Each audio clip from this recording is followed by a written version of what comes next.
Alright, I believe we are live. First YouTube stream 2023. I did want to put in... Darn, I didn't contribute the music provider. I wanted to do that.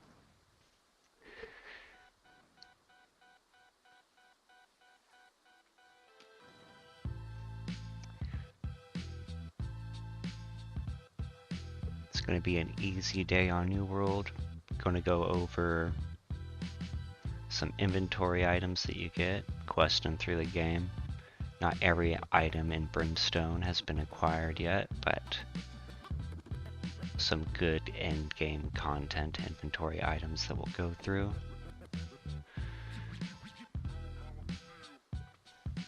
It does seem that we have a stream going.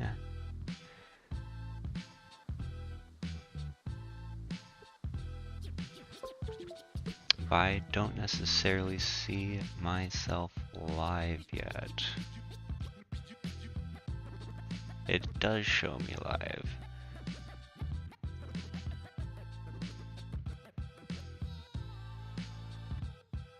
And what I can do here is I can mute the video for a moment, and I can throw in something that doesn't sound like I'm counting out loud for a mic check. Then we'll collect items. We'll see how it sounds real quick. So, how I like to start out talking about this game is probably what saved the cash register sound. So I'm going to introduce you to New World. Alright. And now what I'm going to do is we'll bring up the old OBS. We're going to mute my desktop volume for a moment, so the music is paused. The headset should still be coming in, and open up the playing off a Windows Media Player. Give that a pause real quick. And now we are going to replay my old video real quick.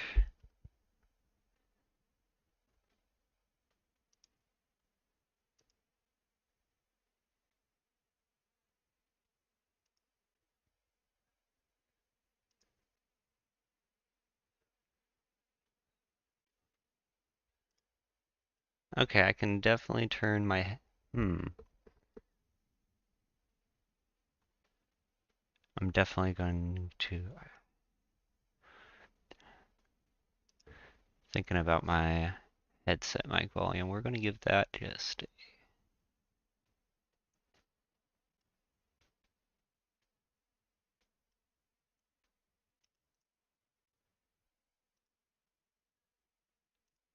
We're almost done through the testing phase for the sound effects, so don't you worry. I'm doing this on the show just to encourage other new streamers on little bits of how to do it yourself, so that's why it's there. Alright. Collecting a few more. It's random doodads and whistles and whatnot. Cash register sound.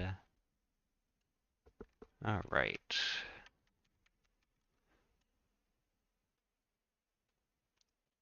Oh, nope, didn't have my... We're going to give that just... Nope, didn't work because we didn't have the desktop volume re-enabled. That's the step I missed. Alright, so this should actually be the real ending. And we'll even get a little bit louder for a minute. I had such a strange problem on the tech side. This will be the last tech thing that we talk about while I'm sound checking. Is that the phone, I wanted to be able to check on the phone, but it won't connect to the Wi-Fi. I don't have unlimited data. So I needed to impromptu check the stream quality here and do a sound check, which should now be completed as soon as I re-listen to this video.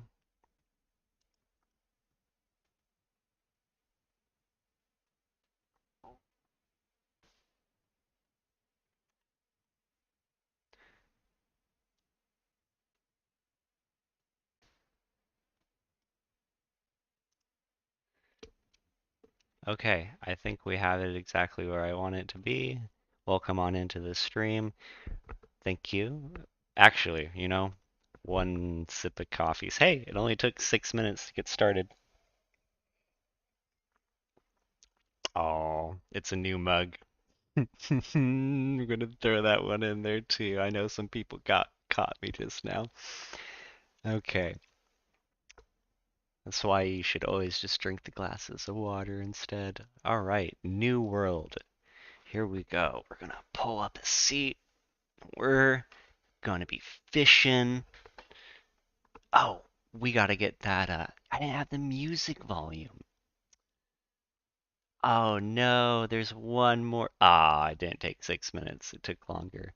This will be real quick though. I bet I even re-enabled the desktop audio again. Ha, I didn't. But we also need to.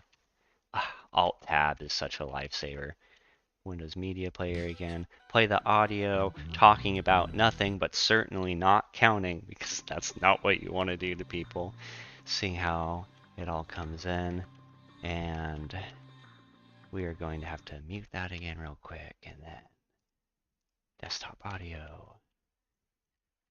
And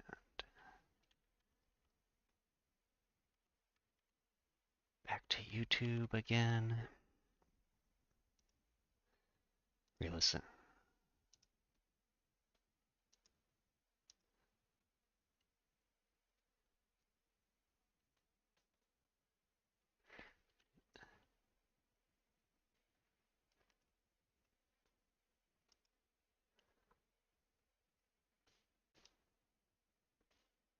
The music can actually come in a little bit louder.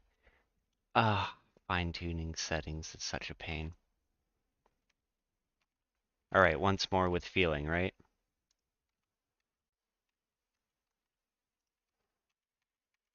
Okay, we're almost there. Media player, now we check OBS real quick. Re-enable desktop. New World. Chopping trees, talking smack about some syndicate. Syndicate certainly our syndicate. Yep, yes sirree. Syndicate are certainly syndicate. They are definitely syndicating out right now.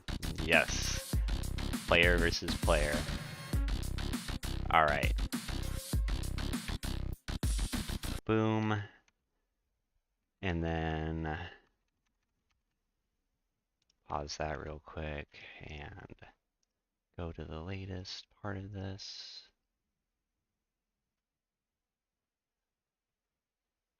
Perfect. Okay, we're gonna run with it.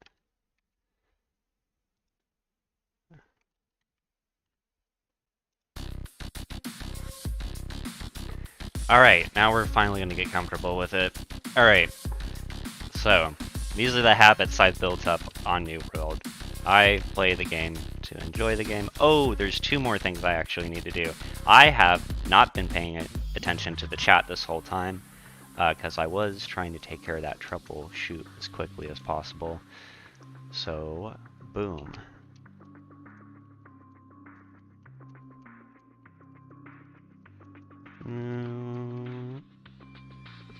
Boom. Alright.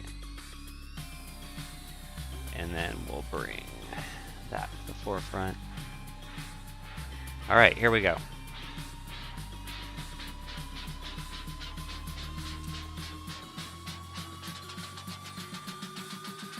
So, I'm going to throw out a lot of numbers, but the math won't get too complicated. There's a lot of quality of life updates that have happened. If you picked up this game, like a lot of people, at the very start of its release, you'll be very happy with a lot of quality of life improvements. And also there is a new leveling experience to be had as well with the introduction of the Brimstone Sands patch. It has a new endgame area for you to go, a place that you can only visit once you get to a certain part in your main story quest. So it gives you a very good incentive to finish your story quest. Heading back into just the edge of town so I can recall to one of my houses because I want to feel cozy. And I'm actually not even going to blow my cooldown, I'm actually going to just use my A's off, which might seem weird to people. The way I play the game, I just generate that much extra A's off, and I don't always have the time to dump it into, like, you can use your A's off for crafting bonuses. There are some really good resource dumps in the game now for excess A's off. So the game really does reward you for just playing through the map. But if you're wondering, a lot of people hear that this is a player versus player game, and they're interested if it's worth leveling up. It is a PvP game, but these types of games are incredibly community-based. Like, you have to have a good scene for it to be worthwhile to invest your time in. But the long story short to you is that it takes all kinds.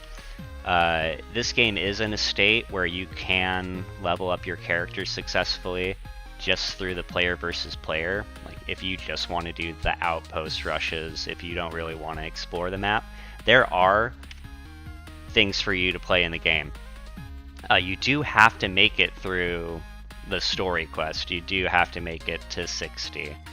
And it's pretty streamlined to do that. I don't think the path is always as direct as it could be on how you want to get there. Because to the PvPers, you can have a guild. When I said it takes all time, so you can have a company. They're called companies in this game, out of 3 different factions.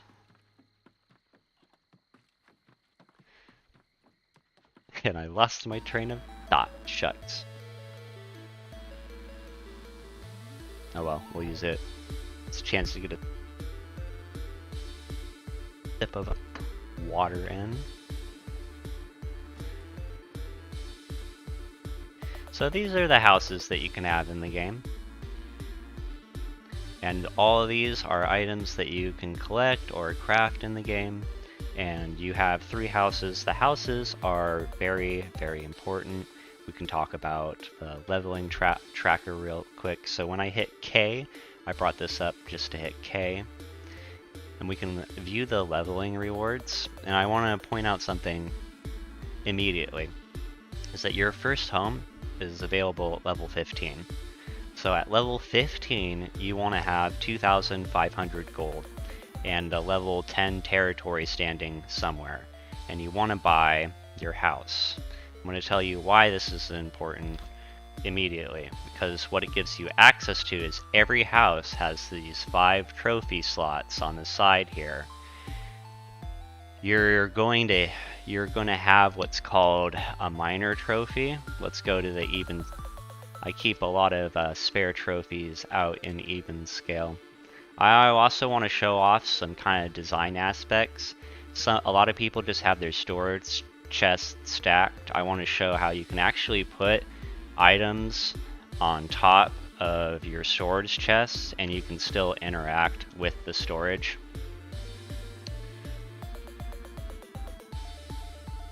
So I'll show you the minor trophies that we have available. They look like this, and they've done a good job of cleaning up the language on the skinning trophies. It's very 500 skinning luck. I believe that translates to 5% luck. I'm not exactly sure. There's other people that have done the mathing. I'm not a math guy. We gotta put the meme right there. Oh, God. I'd love to do it. Okay. Anyway, minor skinning. So you have access to these, but you don't want to focus too much on the minor skinnings when you're leveling up. What happens with your base luck as a character when you hit 60, there's a natural boost from hitting 60 for your luck. So you're not focusing on luck too much. What you do want, the most helpful thing that's going to happen is that you're going to have access to 5 combat trophies. And the first thing that you're going to want to do is fill up your house with combat trophies.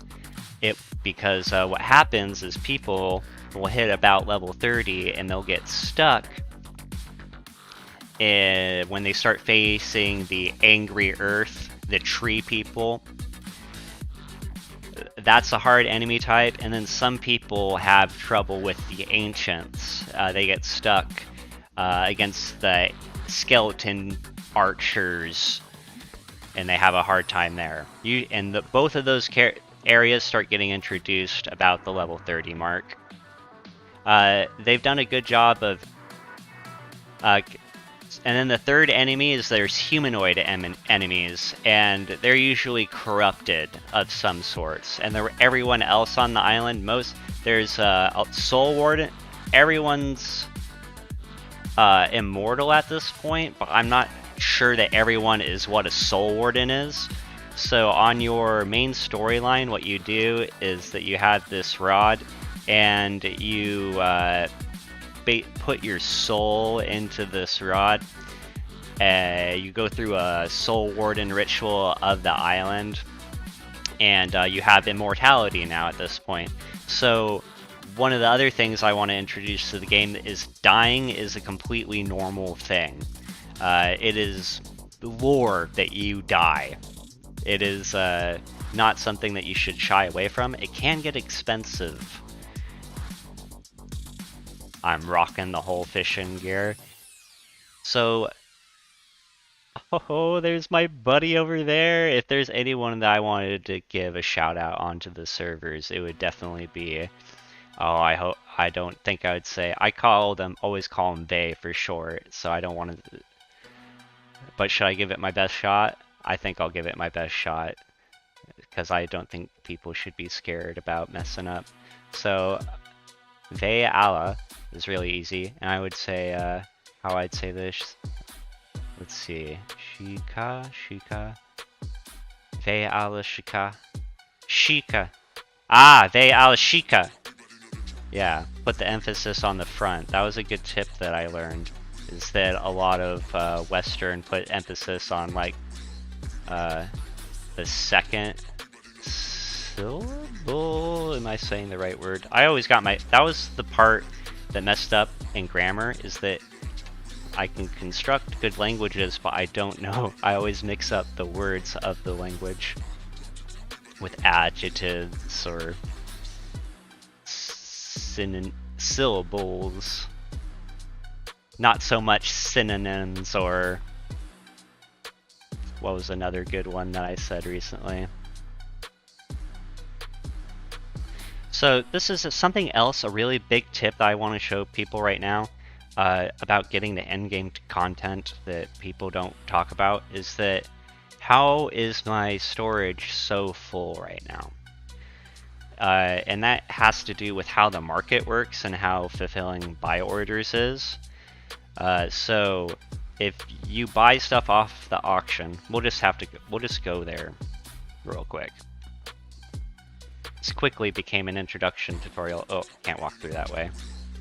My big old fishy there. Okay, so you should introduce the quest in the game, I believe, introduces you to the market about level 7, level 10. The market is an important part of this game. Use the market whenever you can. Gold's meaningless. Use gold as often as you can. Your priorities are to get your houses through your leveling tracker. You have milestones. You can see your third house unlocks at level 55. You want to be able to have all 3 houses. That way you can have the most combat advantage. It's an extra 9%. People will spend 50,000, not allegedly. These are the numbers I hear people throw out in global chat, which you shouldn't take too seriously. Is that people will pay, oh, I paid like 40,000. Like they're paying 10k a set roughly for some stuff, and that's just their armor sets.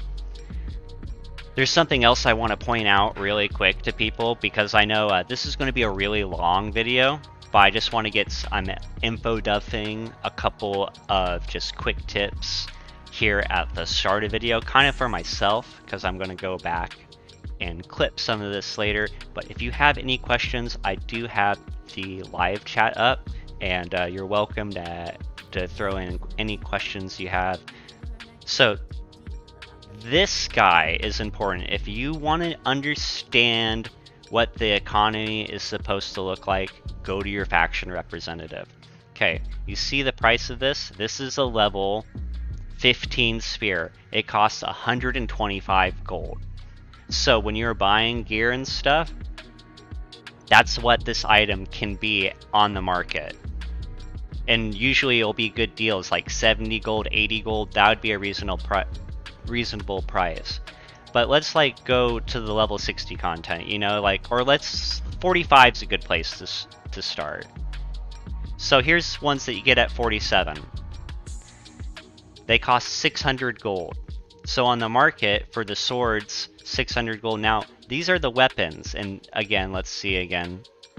This is 1,000, 1,000. Now the reason why the sword is 600 is because sword also requires a shield. So you can see that the other 1,000 portion is literally in the 400 shield. And then shields work a little bit differently. Shields are the can go legendary, but their legendaries are much more uncommon. You're much more likely to be rocking an epic shield. And to get a legendary shield that has worthwhile perks, like the extra perk only matters so much. It usually matters either in like when you're going for the top spot, but you build your way up to top spot. It's not supposed that you immediately get granted to it, and that's where the expensive costs. That's why things cost like 500,000. Why people are asking for max cash, because to roll it for someone that's coming into a PvP, where you're like trying to fund a gladiator, is one word I would say to describe it. When your company is sinking money into a gladiator, it's gonna. He's got his own responsibilities of leveling up, and then you dump in gear to him.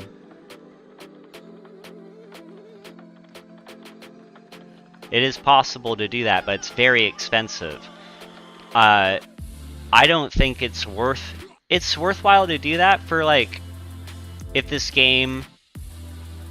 Those examples are important for when this game goes in resurgences of popularity, because right now West Coast is on just one server. With that being, everyone can PvP. You should be PvPing at level 15. I'm going to show you why. Alright, so here's a 1 through 25 zone. Every place gives you information on what the level cap is. Okay, yeah, see? If I click any landmark, I want to note that landmarks mean loot. So if you ever want to get chests, go to a landmark and you'll find chests. Again, if you have any, and if you want to find loot naturally, what I recommend doing is if you open these missions and you go to the PvE, and these missions here, I'll go ahead and select these missions and I'll show you where they appear on the map. They appear up here. And I do want to do these missions. However, if, say I wanted to plan, like, say I was going down, I needed to go to this fishing hotspot, that's where I wanted to go. When I come to this faction leader, and again, we'll come to the faction leader, when I come to him, open the faction board, I can try rolling these missions. and I can try to see if one comes down here. And if one, it will be in one of these areas where it come down. And then there are also hunting quests. And these hunting quests, I have to hunt for stag. And these hunting quests in Mallory's Notch. This is all of Mallory's Notch, this whole area. But this is a specific landmark. Everything in this outlined area, this is the only area that chests are going to be in whenever you're looking for them. Later I will point out how the game has made some good user interface adjustments to where there are now quest markers highlighted over enemies that you need to kill. And then there's also these markers that I'll show. So this blue marker on top of here, this means that this is a mission item, and it is one of the items that I need for a quest or a pinned objective. This is a different type of mission item, so I don't have to... This is a collectible item. This blue one is a recipe or a standard... Or it's an item that's that you can collect in the open world without having a quest. So this is a Buccaneer plank, but it's not a real item in the game. The item that looks like this is an Ironwood plank, and that's would appear as a blue icon because it's a standard ingredient mission item. Alright, enough nerding out on that. So, something else that you don't see these days is level 1 or you usually only see level 3 crafting stations. Most things are well funded enough to have level 5 crafting stations. I highly recommend always working out of these crafting stations. We'll go over a couple quick tips. So as you're leveling up, these menus won't be as big, but as you start to increase your experience gain, you'll have more and more items that won't be appearing in this unlearned.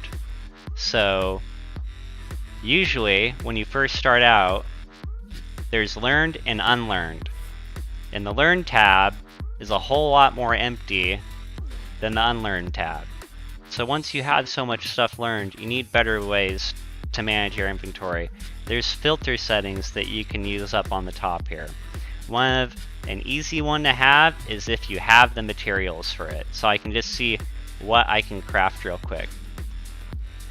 Let's go to like a stone cutting table, for example. So this shows me when I add this filter on just have materials, instead of having to scroll down, this now only has all the items that I can currently make. This is a good chance to show off some of the heart gems. These are some of the newer items that have been introduced in the Brimstone and are part of your main story objective. These are very cool items that you can have, and it's good stuff. I liked that update. Alright.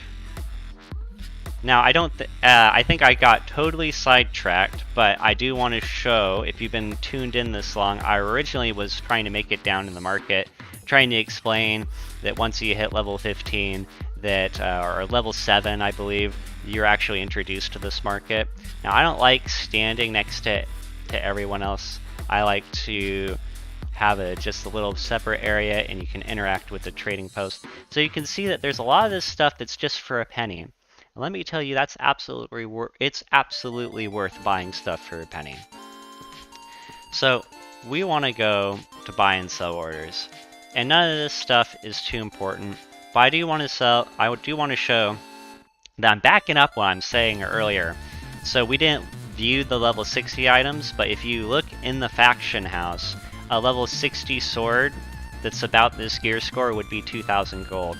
So I try, this would be for an off-build person, they can throw in whatever gem they want. It's an okay sword, and if they want it, I put these items sell less. And you can only have 100 items, so this is an etiquette thing that kind of has to be taught. If you want me to waste one of my 100 slots, I have to sell the sword for what it could be at, like at the faction house. One moment for me, please. That's what commercial breaks are for. They get their water sips in between. So if I have to list this, I have to put it at the 2,000 mark. I'm going to show you a couple things on how to use the trading post. So, let's say I wanted a sword like this. Now, if I take one of my 100, and I have to put this, I want 2,000 gold for it, right? For a level 60 sword. I might do something cheaper, like do I have an example of something cheaper that didn't sell? No, not recently. So this is not a perfect system, but that's okay because it can get better, but it not being as complex keeps people from really taking advantage of the market, because this game is not without its faults. There has been what's called duping, where people duplicate items. So things that had a lot of worth at one point suddenly have absolutely no worth whatsoever because of dupings. But let's say I want to... So first, with weapons, if I was searching for a weapon, there are now perks that I can look for, and now you can see all the different perks that are available. And it is pretty good about telling you when things aren't going to exist. Let's see if I can put like harvesting efficiency on a weapon and apply a filter. So if I have a harvesting efficiency selected for a weapon, it's not going to, nothing has that.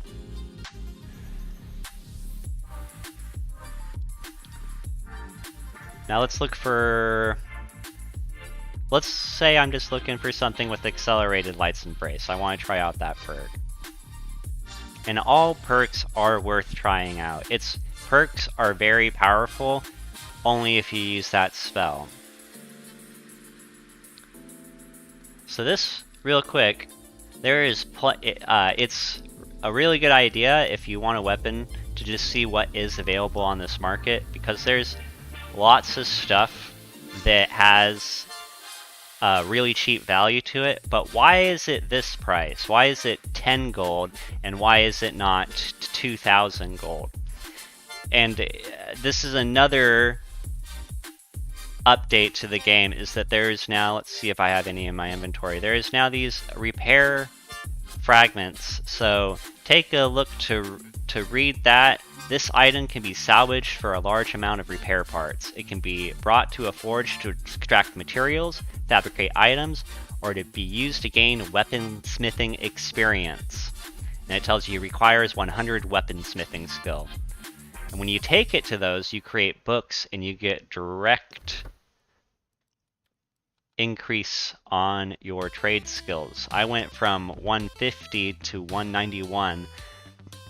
When I hit 150, I unlocked the high level armoring scraps. And how you get these scraps is by salvaging items. So to go back to what people are doing, so when you salvage it, you can see that there's an option to salvage, and you can see that it gives you repair parts in gold. There's a repair parts. We won't get into that right now. We're going back to why is this 5 gold? It's because it has a chance to drop one of those repair parts. It's about, I would say, roughly 1 in 10 chance, if not higher, if not 1 in 17 or 1 in 20, for my luck at least, I've noticed, for me to get any sort of parts. And I'm not guaranteed to get a high level scrap part from it. Now, that's not true with legendaries. Legendary items are always going to give a legendary armor scrap, and I can show I believe I can show you what that looks like. But if you ever have items that there's, in the storyline, there are missions where you need to gather items for a potion, or when you need to get silver. Like silver for your Azos staff would be an early start. Going to the market and just buying silver, and the best way to organize this game is to use the search bar to just type. Everyone wants to type in the chat, but they don't want to type in the search bar. Look at how you having to go out on the map, well, it's fun. If you want to go out on the map and explore and get the silver and figure out where it is, you can do that. And that's a good knowledge to have, because it helps you streamline your game experience, and you're having fun the whole time when you actually learn the environment. There's a lot of environment, but while you're just building up your Azos staff, just buy the ingot for 45 cents. And then you have all the materials, and it costs 14 gold. Now I want to tell you that that's well worth your time. Alright, so another tip that we're going to throw in, you can see that I have these quests now available, and how I bring up my mouse like this too. I don't know if you can see my mouse cursor. But if you hit escape, you can bring up the sides chats. You can see that there's different notifications. I have these all currently muted. But when I hit escape, I also bring up different pins that I can have. Now, I'll show you that if I hit this, there is a delay, and it is hard to hit them all. So what I recommend doing instead of going from top to bottom, I want you to go from bottom to top, and you can see how they all stay in the same place. And I can free up my inventory screen.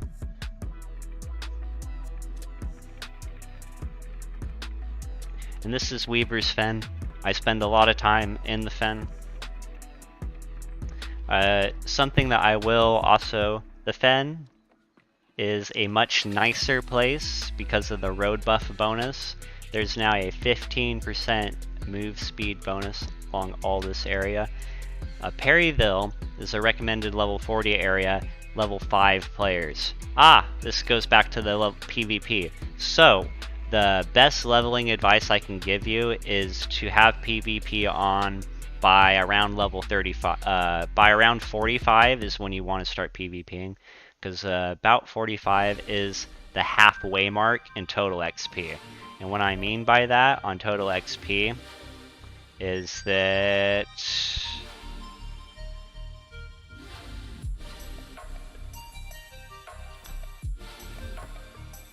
So, it does... Let me see if I can show my total XP somewhere.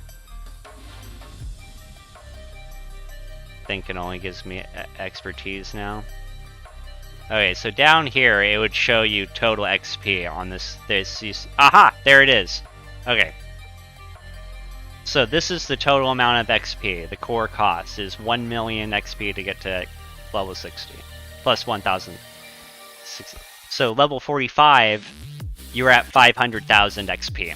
And the other 500,000 XP is from about the 45 to the 60 mark. So the best time to turn on PvP when you're comfortable with the game and not have a frustrating experience would be a level 45. You can do it as early as possible though if you want to. It's really not that expensive to exist in the world because of how camps work.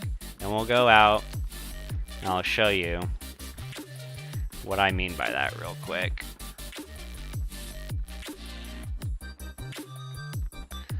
So another really underrated feature is that don't get trapped into holding W in moments like this. You see how I have all my hands free? You can hit the equal sign what I like to do is that when people are gathering resources, I like to just give them away.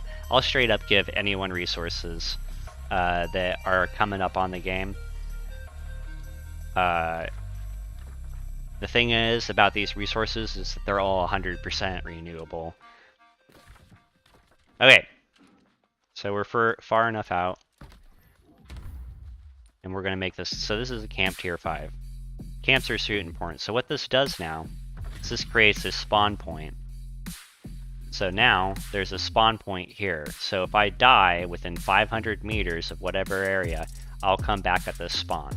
Another quality of life update is that say that if you don't have a camp available in any of the areas, a lot of these landmarks now, the fast travel points, act as a initial respawn. Now respawn is a little confusing because you have a death screen, and that you have to understand that the game is trying to tell you that any of these, what appears to me as a blue icon over here on the right, this is often the way that you're supposed to click on things. Let's look at a couple, like if you manage the store, this is not, you wouldn't necessarily think that you can click on all of these, but all of these are interactable. Another quick tip is that what you might be doing is zooming in this close and then clicking the fast travel. If you are familiar enough with the map, you can actually play further out and you can still click on the fast travel. Now I can't currently go to these because I'm not in a town. What I can do is that I have an N recall and I have housing recalls. This is another really important thing.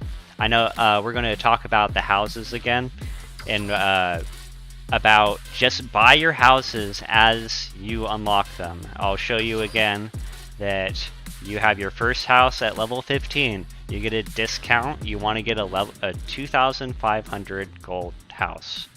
This is for the standard level experience. If you have more game knowledge, you can improve your experience. You can manipulate the build. This is base build. Get your first house at 15. Your second house at 35 is going to be harder because you're either going to be able to have to put 5,000 down or 10,000 down, and you also need to have 10 territories standing in a different area. In that menu for the territories standing, you can see over in the left, yeah, you can, all my businesses up on the screen now. Yep, that is 102 in Monarch's Bluff. The crazy, have been the crazy kook of Monarch's Bluff for going on a year. Do I get to say that yet? I don't know. Time all goes wonky when you're a soul warden. So these territory standings, you can view what you have. It doesn't tell you the amounts.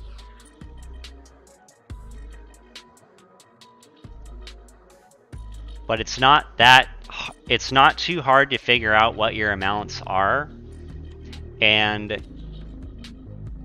these are a really cool part of the game.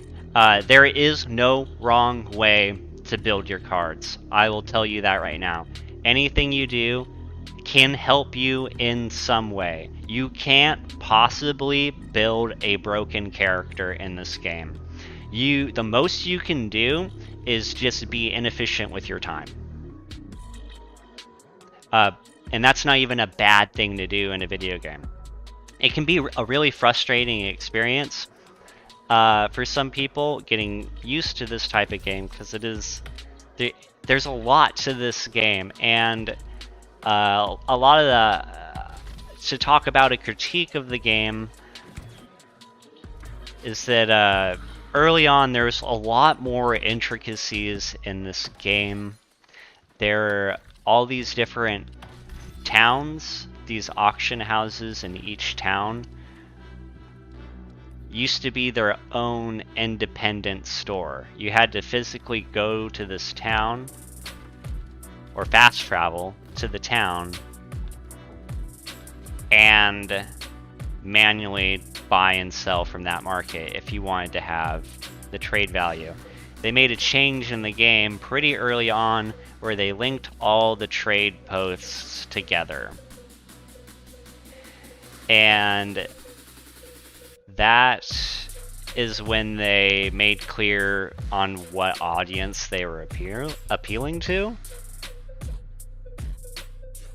And by they, I just mean like, actually, they isn't a good way to say it at all. I'm like, how I should say it is that when they removed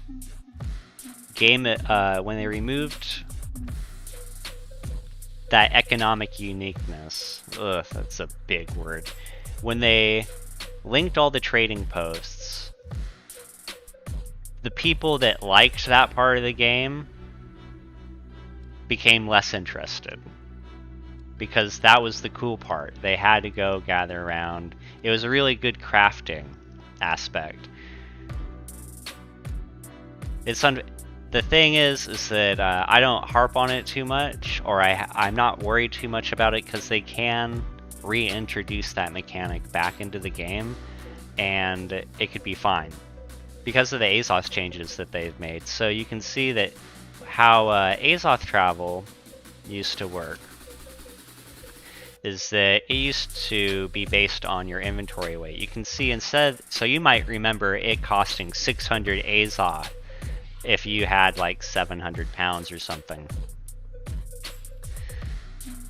It is now reduced to 20 to 12. There's a lot of, it is very streamlined. However, again, with another critique of the game, everyone fast travels now as soon as they can, and this is such a beautiful game. It really is. For an open world MMO, there's a lot going on in here.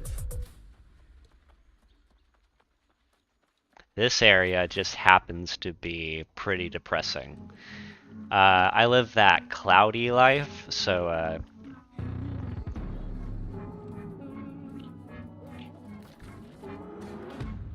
alright. Let's finally go through the inventory, like I said I would. So all my storages are kind of filling up. Aha! Wait, we're gonna finish that. We're gonna finish the original thought I had about the buy and sell orders. I never did any of that too with the buy and sell orders. Chat's gotta keep me on my toes, man. Okay, so, well, I did a little bit, but it gets more intricate than that. Say, like, you want to buy a tool, and let's see. Let's say I want it to have fishing cautious shoe and fishing reach, and apply that filters. Okay, see how there's no existing sell orders for this? Okay, so I'm gonna let's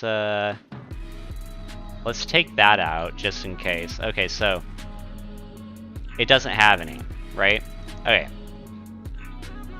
so I'm actually gonna keep those filters because it's gonna help me search for them real quick. So I want to go.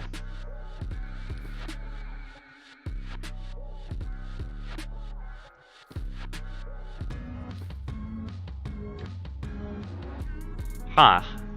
This isn't as easy as I remember to find. Is it because I have a...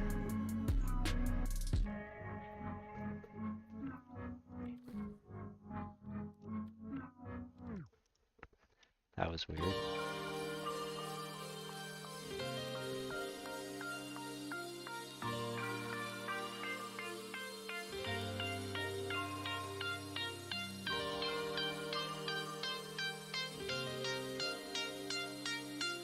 Okay, now I remember. It is really, it's hidden. So if I wanted to get something with these perks and I didn't see it because it's a tool, gathering tool, fishing pole. So if there's no existing sell orders, again, I can click on this and say I want an ironwood fishing pole. I'd place a buy order here. I'm gonna have to go someplace where I'm just gonna recall an N, and the reason, and this is because I am starting to run low on Azoth. I only have 200, saving it. My N cooldown is a 1 hour cooldown always. It's a super helpful cooldown to have, and it resets every hour. And when you're out exploring, you don't be afraid to go far away from spawn points. You'll always have your hotel that you can come to, and then from that point, you can fast travel again to any of the points on the map. Alright. So we're gonna go down to the auction house. Another big tip, you see what I'm doing here, is that I am not just having a map open and going to dots to dots. I'm actually know where things are located on the map, because I'm not looking at the game like this. I want to see more than just being an arrow on the screen. Also, something you can do is if you want to just make sure that you're going in the right direction, you can zoom your map all the way out and you can still see your character interaction here. Alright, so let's say I don't have a fishing pole available to buy. So gathering tools, fishing pole, ironwood, fishing pole, and I'm going to place a buy order. Alright, so that was really hard to get to.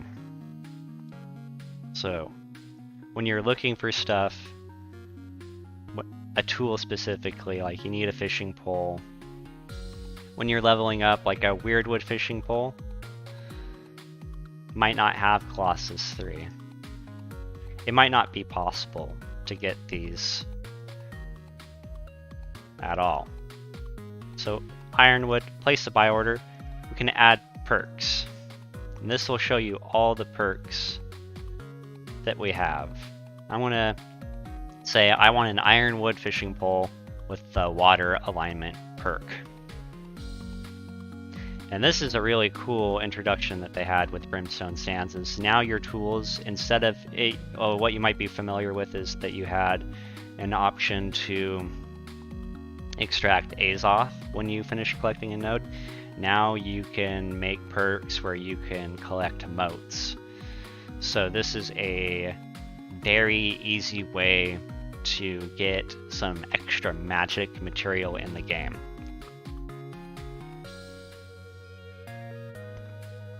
So that way, it opens players to be more local, meaning that they don't have to necessarily explore the whole item to fill inventory deficiencies.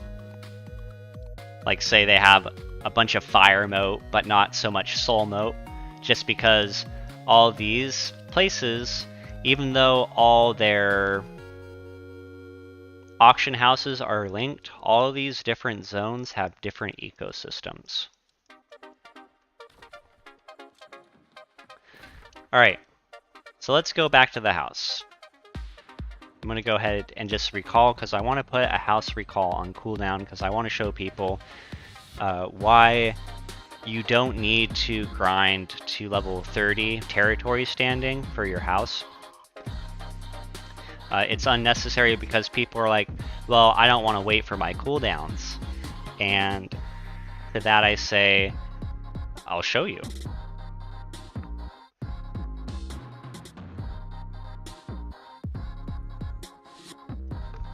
Alright, so I put it on cooldown. We're going to show two tips in one. So, it's immediately less expensive than the base cost of recalling for 20 Azoth. As this countdown, the timer is up, it has a 2-hour cooldown. It's not going to always be 19 gold. The less time I have on my cooldown, the less Azoth it's going to be. So this could be, immediately it becomes 7 Azoth to refresh it. Alright, so two tips in one. Say I'm out somewhere, not by a spawn point, anything like that. I want to recall to my house again. right now it's grayed out, it's on cooldown. So I want to reset my cooldown. We'll go ahead and pay. Now, what a lot of people do is they'll close the map right now and then have to open it up because you see that I paid for it, but it's not refreshing. If I click this again, I can now just recall to my house. But what a lot of people do is they'll close the map, open the map again, click it, and then they can recall to house. But you can just click on your house again after you use the A's off. And then boom, I don't have a cooldown. I'm not reliant on that cooldown. I can always teleport to that place whenever I want with very minimum effort. Alright, let's finally go through some inventory. Let's start going through... Yeah, let's go through weapons first. Alright. So, there's a lot of weapons to go through. I think with this position that I'm in, instead of going through all the weapons, I actually will go through armor first. So we're going to go over a couple different inventory managements that they have right now.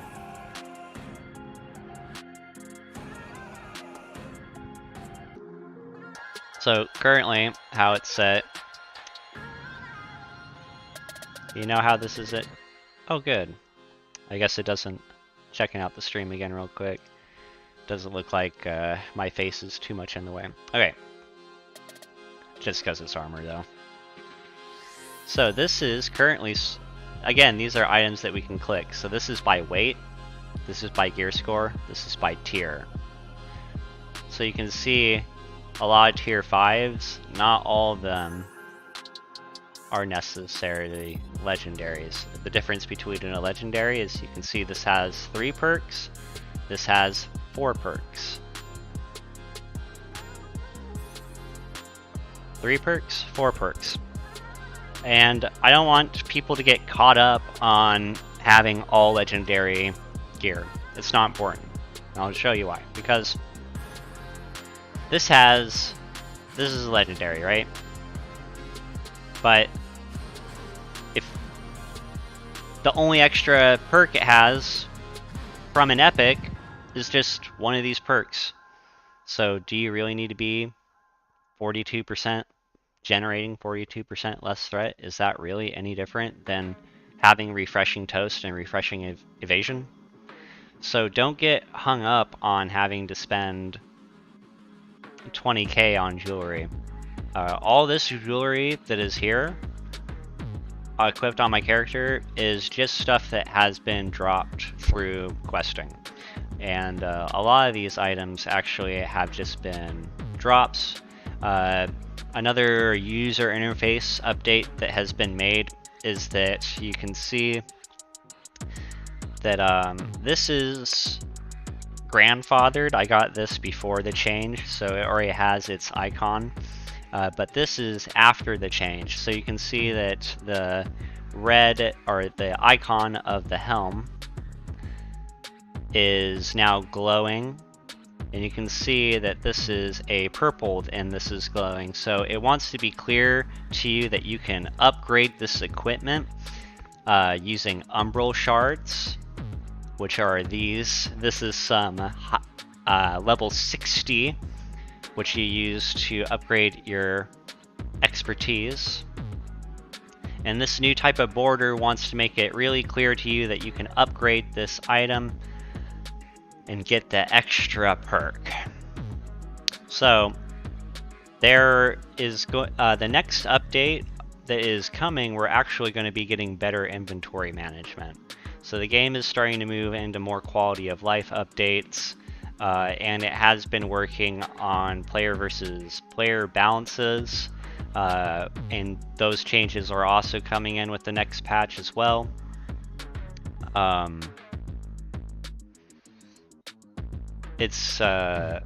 And I wouldn't have and because there's going to be new weapon introductions as well, I think I think that the energy is being put in the right places.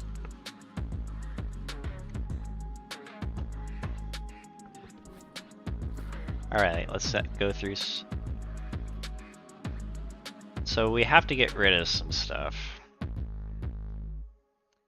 And let's see, I need some place that is not so full of stuff right now. I think everything is going to be pretty full of stuff right now, though.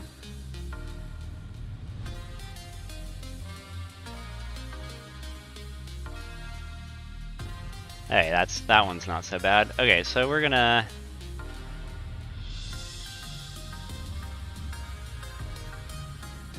I want to become light as possible. This is about as light as I'm gonna get. Oh, I definitely do not want any of this inventory. So this is the stuff that I carry on me. I very specifically don't want this stuff getting messed up. And also, I'm in my home. So one of the things that... It's kind of a weird thing, but like, there's storage chests, like there's one over there that you can go to. And people will just undress their character in front of the storage units and stuff. And it's just... You can do that in your home, you know?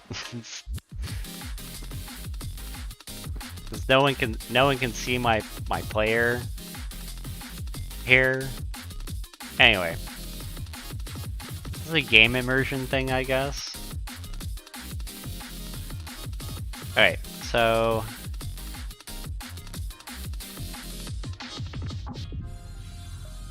It threw what... Okay, so another thing I noticed is it threw what I could, and then not the rest, which is different because it used to just fail.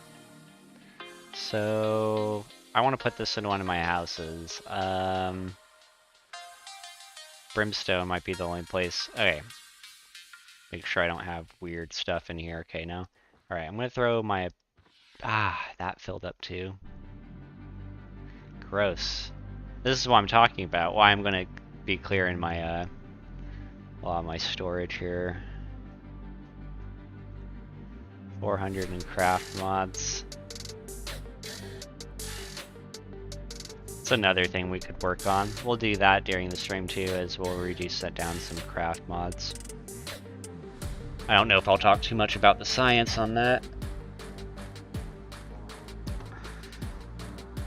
But I guess it's wouldn't be a bad thing. We'll see. If anyone has any questions, you can always direct the thousands of hours I have on the game if you have any questions. I don't get focused on meta builds. I don't believe in meta. This is... While they have the group finder, so you can click on expeditions, find group, and then when you create, like, you have one of these 3 positions that you can accept. I don't like this because I think that you don't need to rely on a healer. Like, you had a whole level 60 process to learn the 4, because humanoids are still an enemy type. There's only 3 different enemy types. If you thought... I compare it to just knowing the enemy types into something like any rogue game. You get better at it once you know what the enemy type is capable of. And all the enemies have weapons equipped. And they have movesets, just like the bosses do. They'll only hit you with a certain amount of things. You can take advantage of that because you know how the enemies are going to interact and all that jazz. There are an endless amount of ways to play this game, especially with the interjection of these heart gems. Everyone only wants to build one heart gem, and when they have a limited amount of time with the game, instead of doing what they like, they just do what is supposed to be the best, because who wouldn't want the best gaming experience? But I really recommend playing what you like, because it's going to be way more enjoyable, and it has the potential to be rewarding because it makes it easier to win wars if everyone's doing the same thing. Because all you have to do to win is do something different.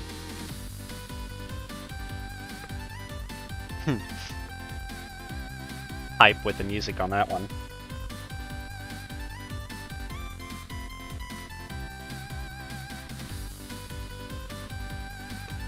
Got that big sip of coffee in. So you can see here, this actually is a good example of a set that I have. So this is some stuff that I tried to sell, didn't necessarily sell on the market. When you do post items, I post a limited amount, and again, these would be like 400 gold, 600 golds. I can always refresh faction. The faction shop gives a good baseline on how expensive something should be, versus whether or not you could just go get the drops out in the expedition. These are some drops. All these came out of a dungeon. Some of these, a lot of these are grandfathered in, so they don't have a glowing background. This is just an item type, so plate greaves, fireproof plate greaves. It's called fireproof because there's a fire ward in there. So this is a named band that you can get. I'm going to show you guys one more thing as I'm talking about named items. So if you're interested to see what you can get in the expeditions and the dungeons, we're going to go to the crafting table that shows you a lot of that stuff right now. Okay. So we're going to have to... Okay, this is we'll do two things right here. So this is one of the new items that they have in the game. And I'll show you how I have 163 jewelry. And what this creates here is a master jewelry research note. And you can see how much jewel crafting it gives me at 1010.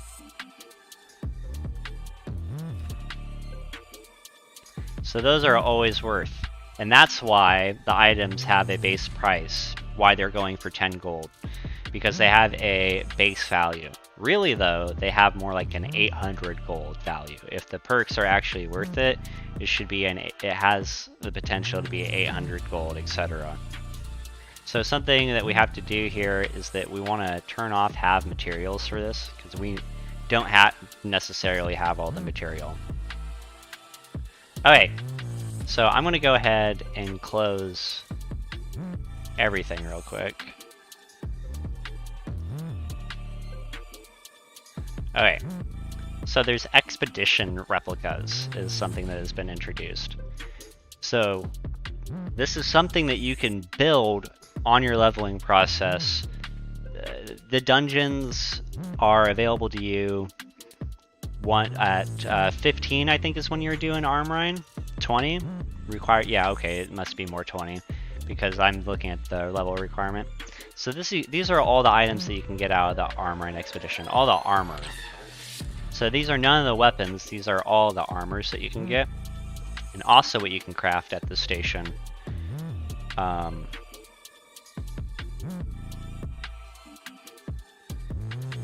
Oh, this isn't even the right one. I'm so sorry.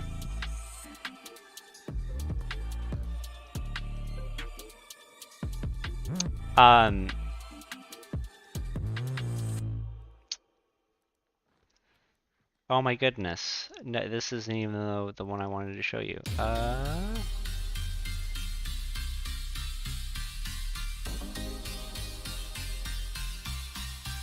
don't have a filter. What's going on here?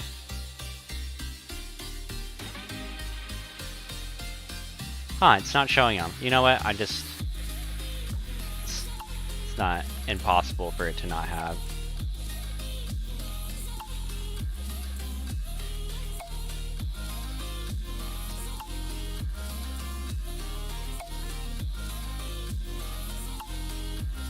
Why are they not available here?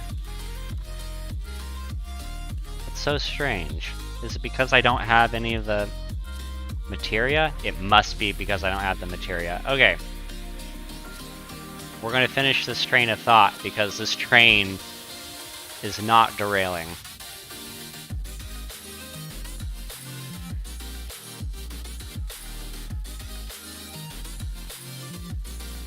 Insert the captions. Thought visibly leaves brain here.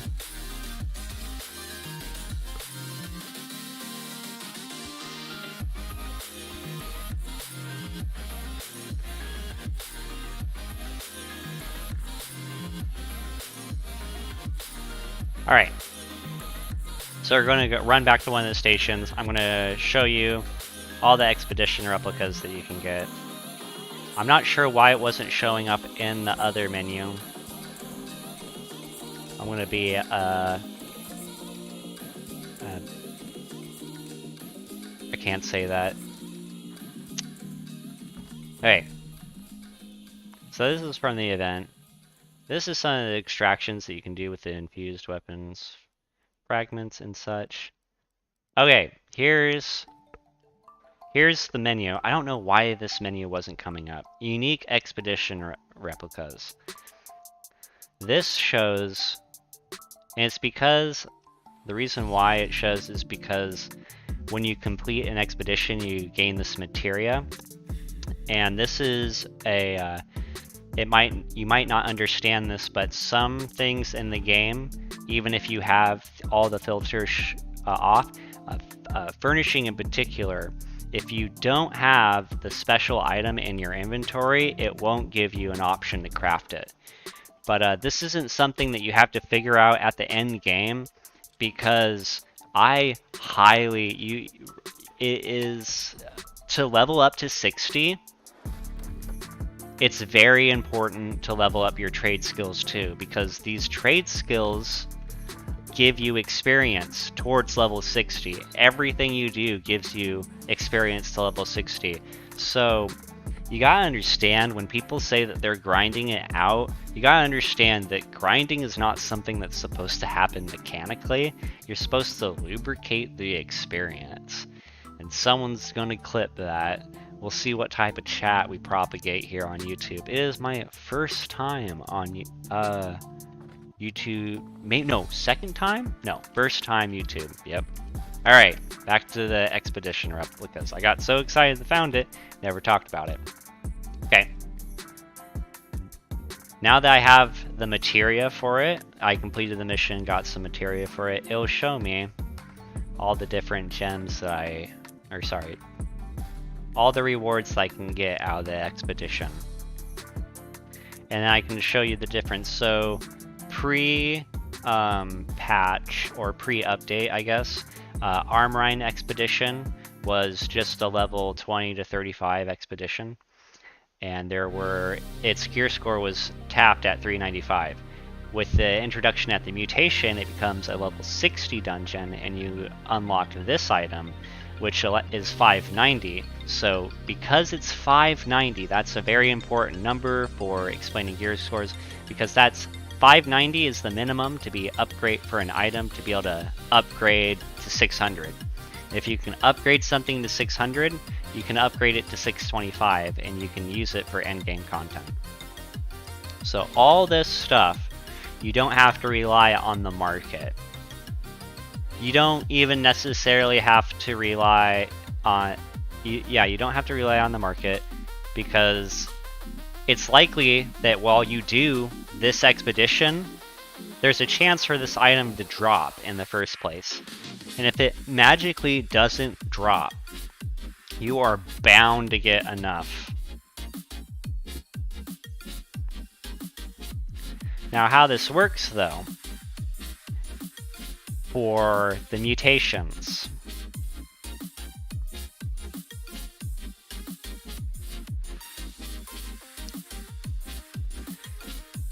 So you can see I have mutator materia, so it's a different materia.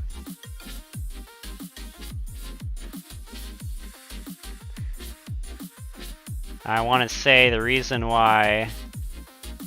Aha, yes, okay, so... See, I have Dynasty mutated, so I was just wondering why I didn't see, like, maybe oh, you know what? Oh, yeah, I was looking here and I was like, I don't see... So, this is good. Okay, so I don't see any of my... Oh, there it is. I can build... Nothing makes sense! So this... Oh, I guess I do have the... Where was I looking? I don't know. But once you have the mutated materia, that will unlock... You can see how these gear scores are different.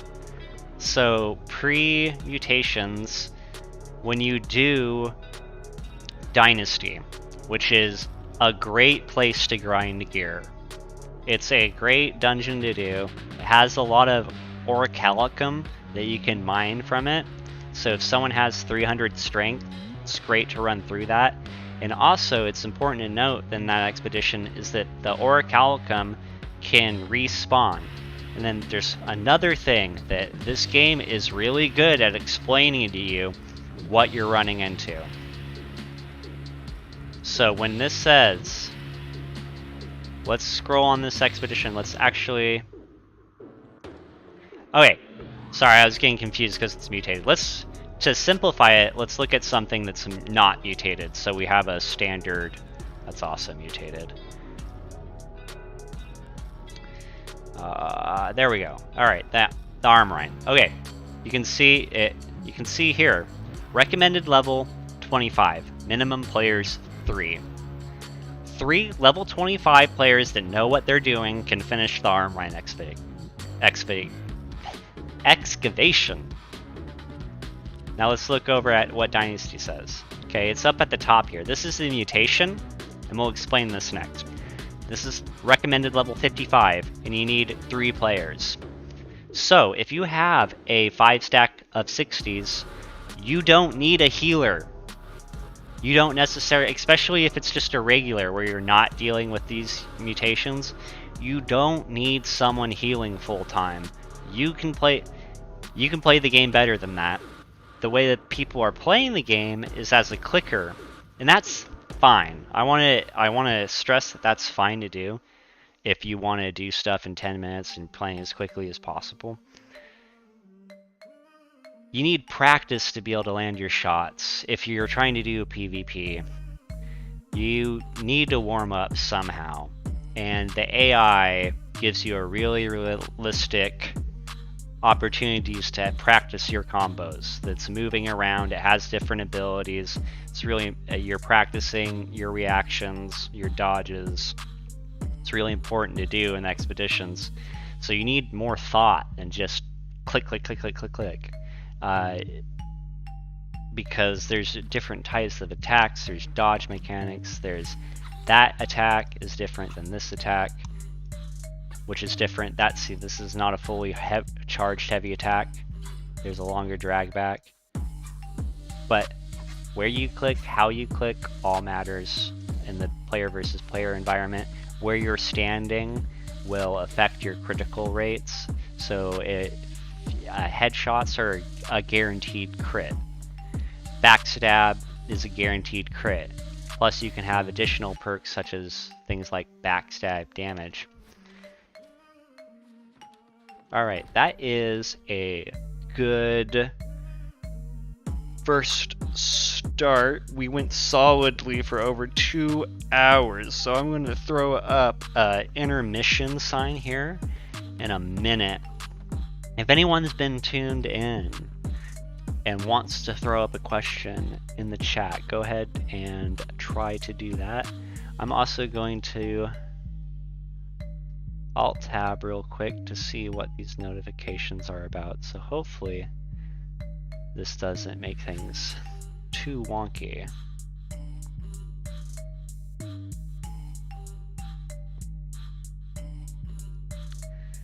Let's see, what does this notification say?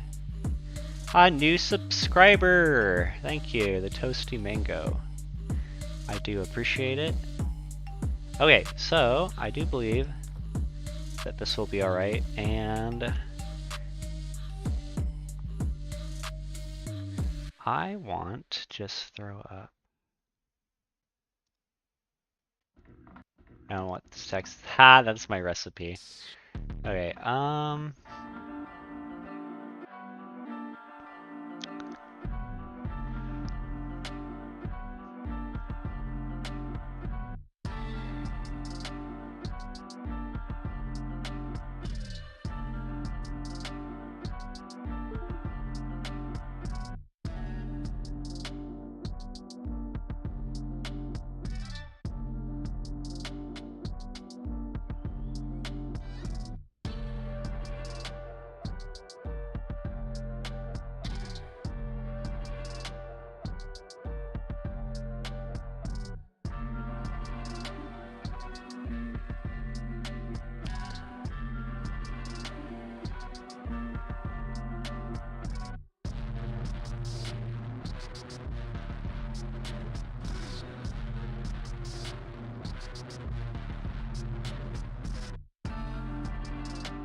Welcome back. Thank you for tuning into this New World broadcast. Alright. That does feel nice. Make sure to always take some breaks from video games. Always check back in with your body, get some fresh air. If you're not winning your games,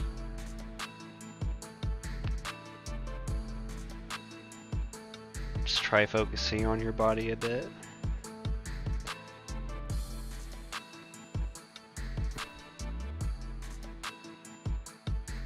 You think better, you think more straight when you've eaten. If you have any interests for cooking for yourself at home with convenient food, please check out my YouTube. I have a link. Oh yeah, we're on YouTube. I usually have streamed to a smaller audience on Twitch. This is my first time coming to the YouTube side of things, so hope to run into nice people. So, I have a lot of trophies here. Now, something that we were talking about on the leveling experience. You know what I can do for myself? I know what I can do for myself. I was starting to already wear out my voice, so here's another tip for people that are streaming, is turn your headphone volume way, way down. That way you're not trying to hear yourself over it. And then also you can put your own voice back into your headphones if you want to. Anywho, that's not the content that most people are here for. Just, there's not a whole lot of content like this. Very hard. New World information is very hard. So I do recommend that you check out, when you open the game, when you click Steam, I do recommend checking out the discussion and the community guides that are available if you want to add some information to you quick. I actually can show you. This should appear in game, but you can shift tab, and that is showing my friends online. But you can see this brings up a Steam guide. It does not look like that overlay is coming over, but when you shift tab and bring up your Steam overlay, you can click on New World Guides, and then you can just access a guide through the Steam webpage. It's very helpful to reference. So another big change that they made to this game is that we're talking about mechanics that they have removed from the game. So they made the game less complex, which is not the worst thing. I find it unfortunate. But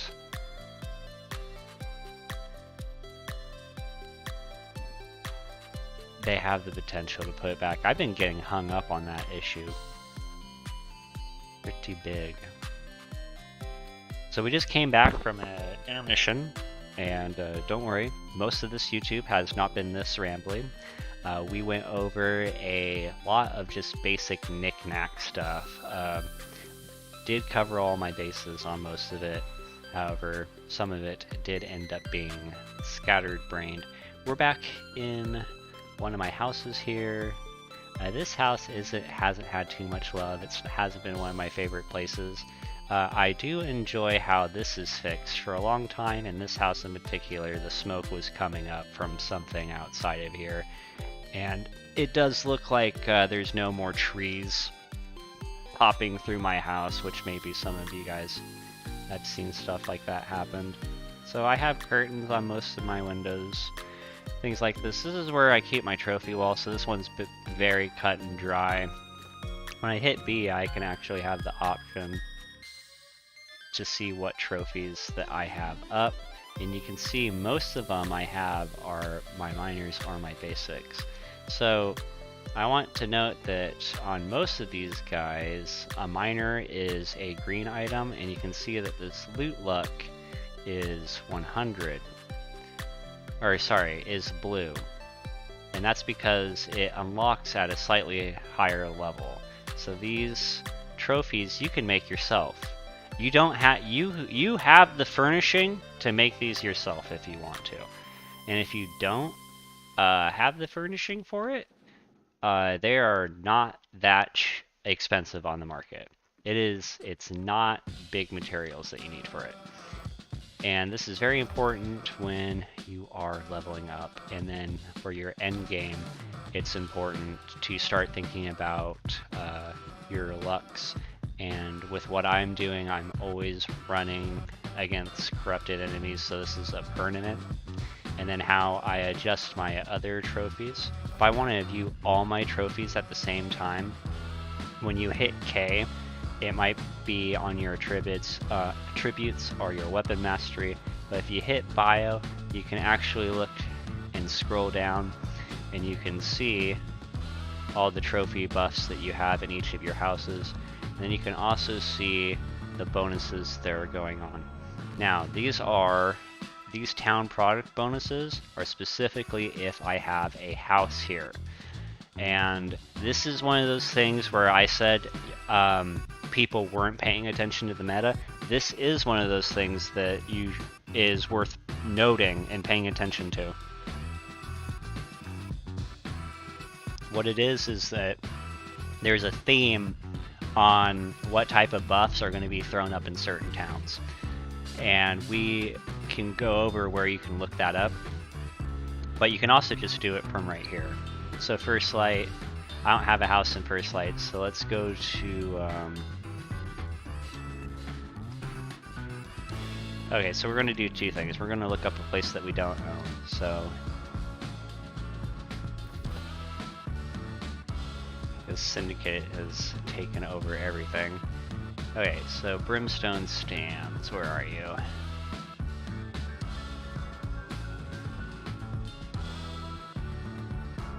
Okay, we don't own this one, but I have a house here. So it's going to show me all my trophies. So these are the 4 busts that they have active. Let's go to some place where I don't even have a house though, so you can see the whole thing. Okay, Restless Shores it is. So I'm hitting K, I'm going over to Bio to bring up this menu. And we're gonna look up Restless Shores. Okay, so you see there's absolutely no buffs that I get. Now, if my faction that I am representing owns a territory, I'm gonna have this additional gathering, fast travel discount, and luck bonus. Now it's just plus 50, so 50 isn't a ton of luck, but it is, everything stacks up. It's just a little bit nicer. It's a little bit nicer too when you think about what town. One moment.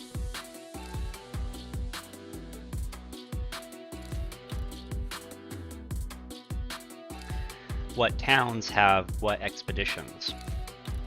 So if I have, and you gotta make sure that you're not mixing up your houses and your factions when you think about this. Because my faction, Syndicate, has control of even skill reach, that means that the item drops, that luck bonus is going to apply to this Dynasty Shipyard dungeon because it exists in a... It should. I don't see why it doesn't. It's not a proven theory, and it's also just a little bit of luck. It's just little things to think about. It's just, think about it. If you need something else to get you motivated, that's what motivates me. I'm like, oh, I own this town, and it's a mutated. I'll try to do as much Dynasty as I can. And while I'm in this town, I'll show you how you quest on endgame. Because what are you doing endgame? Well, you're doing whatever you want in endgame. There's a lot of different avenues that you can explore.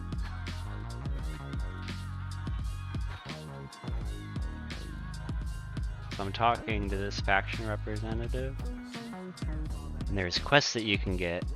These two are both for the Dynasty. This one's just closing a corruption breach. So up here you can see I have 3 daily bonus available. 3 daily bonuses missions available. That makes all of these worth more reputation, more tokens. Everything's more about it. I think it's about 3, it's a substantial amount more. So anywhere in any town, I can do the quests and I'll get that bonus. The higher level areas will give you more faction tokens. So if I did something in Monarch's Bluff, we'd be looking at something that's more around 3,000 tokens for doing, versus here in Even Scale Reach, it's 5,000. But you just have to consider it's going to be way easy to take. I can take care of it myself for 3,000 in Monarch's Bluff, no problem, in like 10 minutes probably, and just turn in the quest to be done. These Dynasty quests for 5,000 are going to take me maybe an hour to do, and that's just once we got a group going. So it's not a reliable mission to do. I know I'm going to pull it off once, and it was worth me taking this quest. It's very easy for me to find a lobby as a tank. So those are other missions that you can look for. We're going to go, since we're talking about missions and that type of thing, I'll show you the Tempest. So a lot of people, what they do is that they just run through this stuff. I don't recommend just running through this. Like, I am still waiting to enjoy this with a party. I don't know how I have this fast travel point, because I don't think I ever... Oh, there was one time, I know how I did it. There was one time where there was a Zerg running through, so while I happened to be trying to figure out if I could just kill everything along the way. But you go through this area and you can see it's recommended level 65 players, and that's all you need. You just need level 60 guys. And what gear score? See, it might be hard to imagine what gear score it is. Your gear score, you have examples of what it will look like, because here's a level 55 dungeon, right? So if I look at the regular, I can see what the gear score rewards are. And this looks like another... I don't understand why all this stuff is dropping at 600. So it used to, before mutations, this stuff would only drop at 500. And a little while through mutations, it also only dropped at 500. Or 550. So 500 gear score is for a level 55 character. So for a level 60 character, having like a 520 gear score, a 530 gear score is fine. It's more important that just shoot for a 500 gear score is base. And the reason why 500 is because we're not talking about just having one of these weapons. I'm talking about this number, your actual gear score being 500. That means that you filled up the holes where your jewelry, you don't have the 325 jewelry and stuff like that anymore.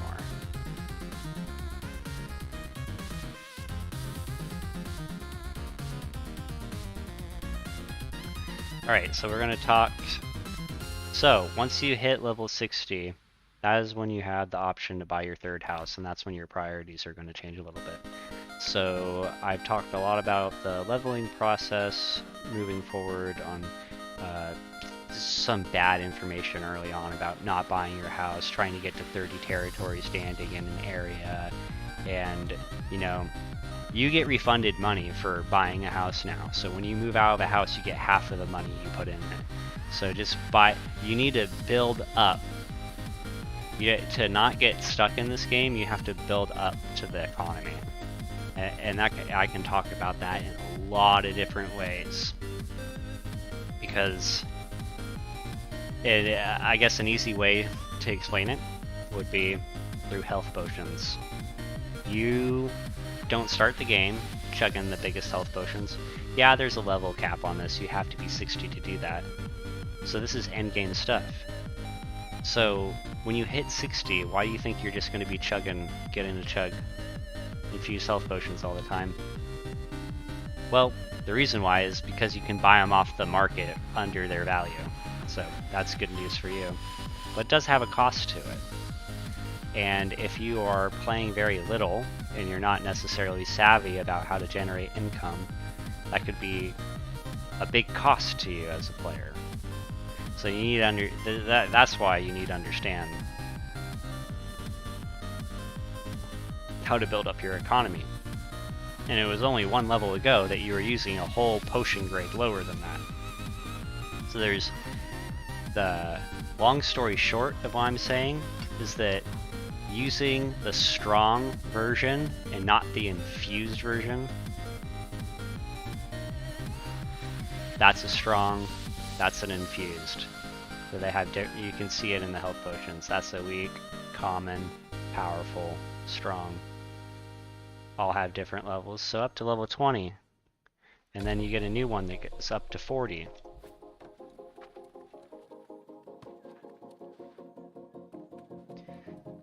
Now we're gonna, and then, so back to bio. So if you click the attributes page, you're able to view your leveling rewards. And you're able to, level 40, that's a big level. You get your earring slot available. Level 45, that's when you get your third bag.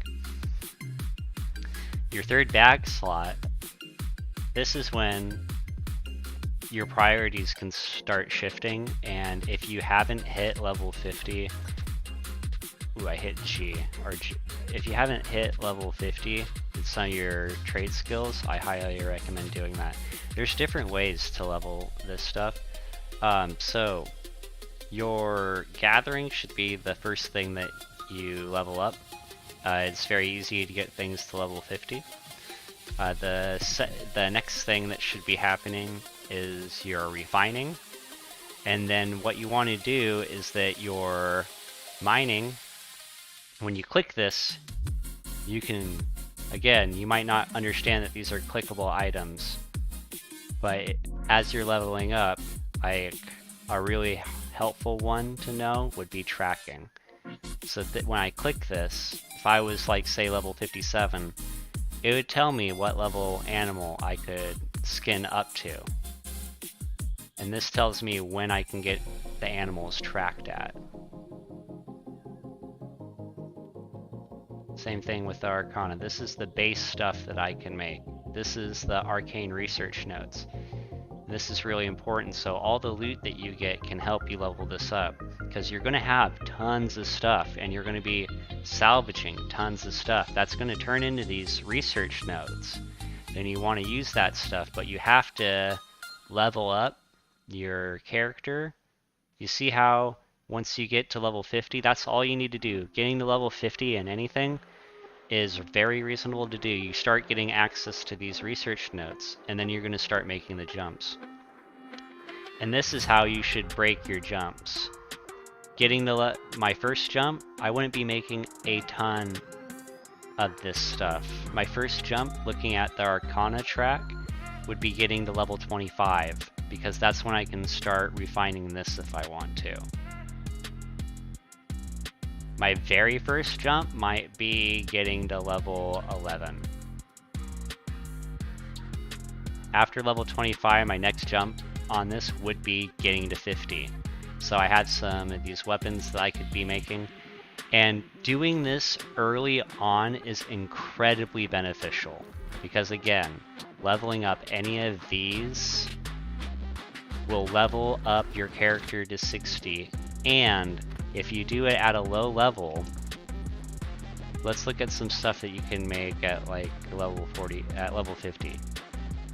Yeah, so you can add whatever perks you want. You can have your own leveling experience, and you only need to be level 50. So this also gives you an idea, is if you want to pace yourself or you're crafting your own stuff, look at the requirements for this. So level 22, I can reasonably be a level 50 armor smithing somewhere around my level 22 journey. And in another video, I will tell you the easiest way to do this that no one talks about. Yeah, I am going to drop that in this video because yep, because it's the truth. I'll totally tell you guys a different time. But not this time. I gotta build up some anticipation. Okay, so all these, very easy to hit level 50. Once you hit 50, you don't need to worry about dumping these resources in, because it's so important to understand, again, how I got to that menu is I hit my trade skills. Let's go back to Arcana. Is once I hit level 50, I get access to these. I learn trade skill experience from that, and I get that. Specifically, I get those Arcana scraps from salvaging magic weapons. So I'm not going to get arcane parts to research Arcana unless I am getting those items. So your enemy type matters a little bit. Just a little bit, because weapon drops are kind of random. They're not necessarily local based. It's you can look at that, and the expeditions seem fairly balanced as to what they offer. I think Barnacle and Black Powder, which is a newer expedition down here. This one, its rewards. So these are the base rewards. Base rewards are all. But this area drops more muskets. I know for a fact that there's more blunderbusses and muskets being dropped in this area. Because they're humanoid creatures. And the humanoid creatures are the ones using the guns. And the Angry Earth are using like hammers or... So, it's not... It's based off of it a little, but I don't think it's not that cool of a game, you know, in terms of like they did not make the drops that specific. It's just because they're humanoids that I think that they drop more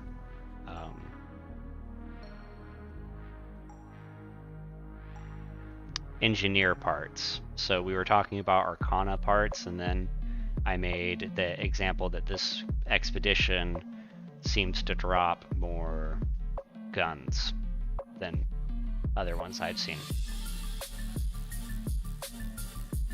But you know, pattern recognition can be faulty. So, the way I've played this game is I have always been the underdog. Just talking a little real quick. I have always had been making this bar go up. Right now, it is territory is always changing.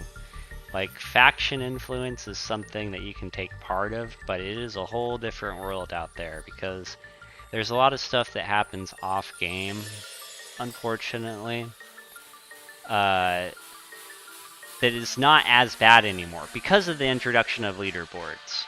But before, it was very hard to see who was pulling the strings in the world. Now with leaderboards, it's a little bit more obvious who the actual top players are. And how you can bring up the leaderboards, it was a little hidden for me. So you go ahead, you hit K, you go up to here, and you hit modes. And you can hit leaderboards, and you can see different claims. So these ones is only for Dynasty 10s. And this is as hard as it gets. Things are hitting for as hard as it is. And we're going to explain what mutations are a little bit. So, because I don't want people to be confused about it on how they're building stuff. So, these are all... So, when you're doing... This is best explained. You can see this the easiest when you're actually looking at this menu. Because when you're out and you're looking at it like this is confusing. Because you don't have to worry about this when you're a fresh 60. You do not have to worry about curses. I'll show you what I mean. So when we actually click it and we find a group, if I just go to an M1, you can see that only this mutation. And then when I go, and then that's the difference between intermediate, normal. You see how intermediate, yeah, it's a promotion. Hard, that's a censored. in Elite, it goes from a censored 1 to 2. See, censored 1, censored 2. Also tells you the gear score that you need.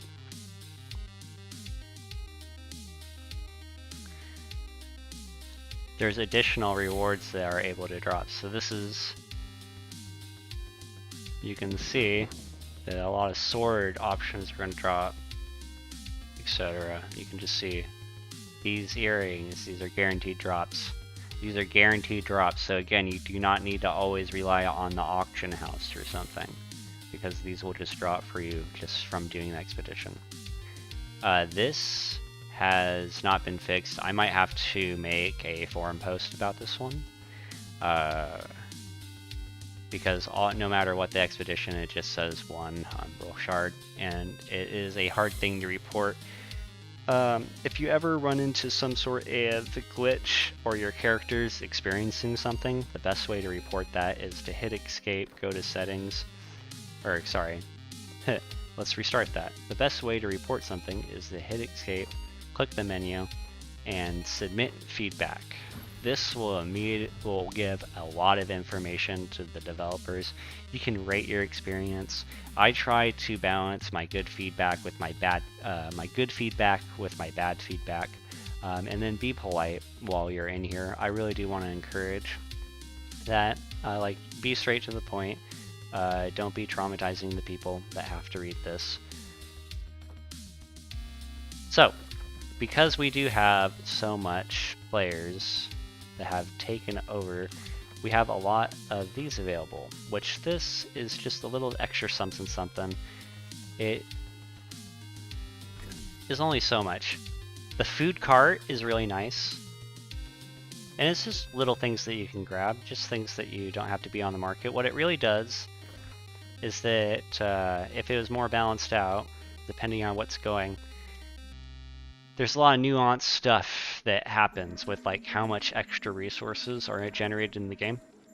Now, what's really funny too, because we're talking about anything that we want to in the game right now, because no questions have come quite up, is that I used to comment that this game was a real capitalist fantasy, but then as I learned a little bit more about economics, I have to retract that statement and say that because every player technically owns the whole means of production, everyone has all of the industry available to them. So it's socialism. We've all been tricked.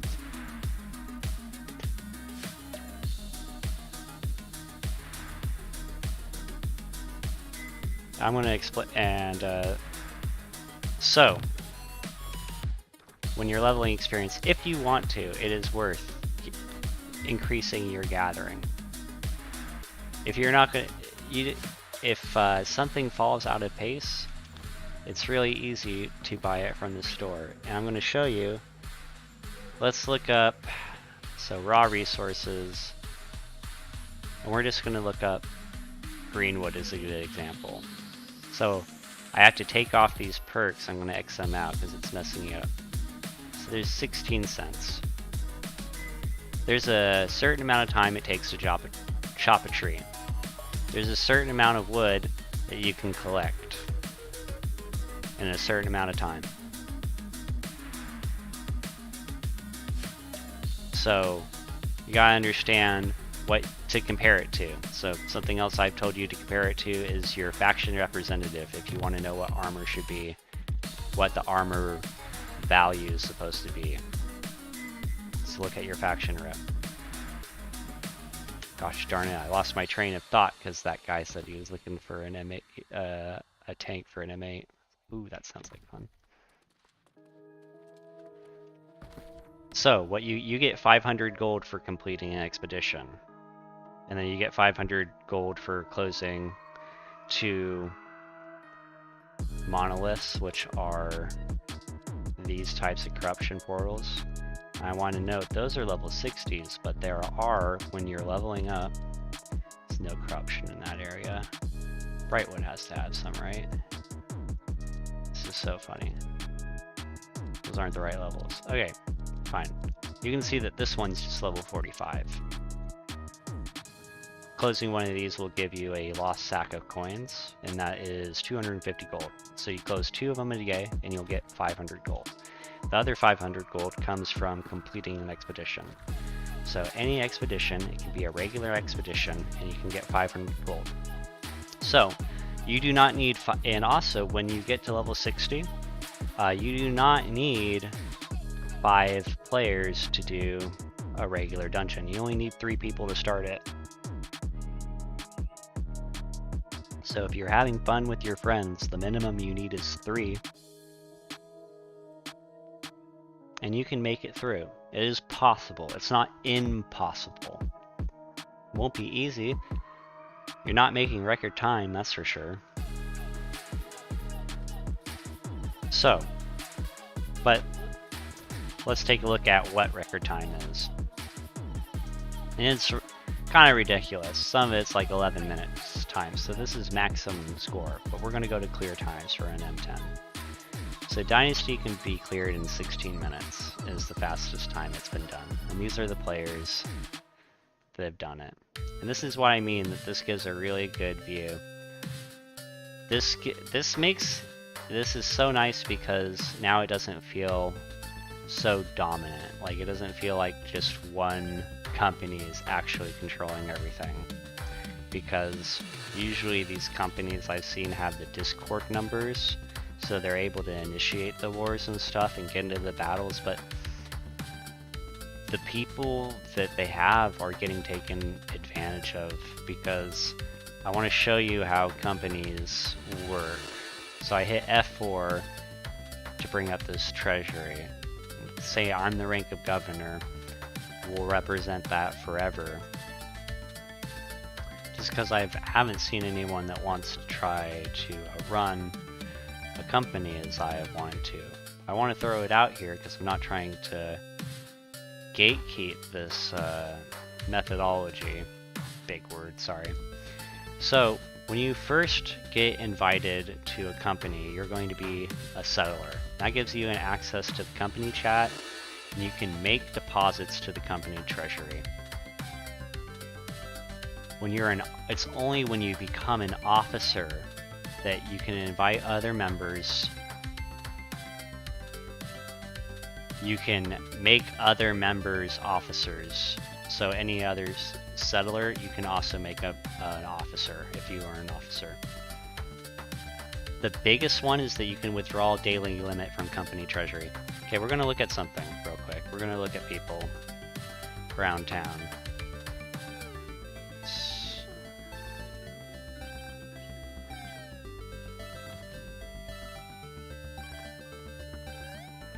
So, what I'm trying to look for here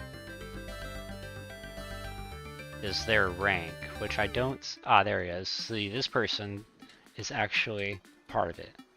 A company. But they're labeled as settler. There's an officer. So he can make withdrawals from the company. A lot of these guys might be officers. And then a lot of what's going on is... If people are wondering about the PvP scene, see, this person's a counselor. So Monarch's Bluff would definitely have more settlers and stuff. Let's go down here and see what's popping down here. Counselors,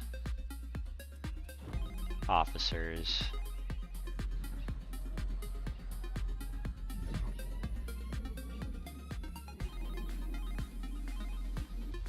I am in a level 60. I have seen in ages past, I've seen a lot more settlers than I have anything else. And they can't make withdrawals from the treasury. So the governor gets to change the daily withdrawal limit. So I can change that to any amount. I can make the new daily withdrawal limit be 10,000. But we're not going to keep it that way, because any one player can withdraw that amount. But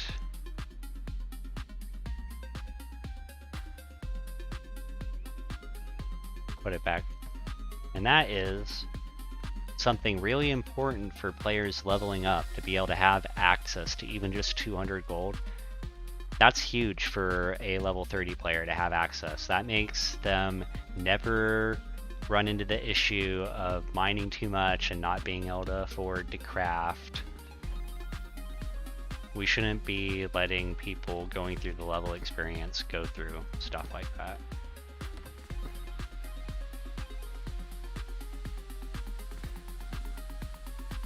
So I'm trying to get into that there's, so in about 10 minutes when we're looking at the leaderboards, that's as fast as you can do to clear time. But the game will tell you what the recommended clear time it is, and for Dynasty it's about 40 minutes because of the times that you need. See, this one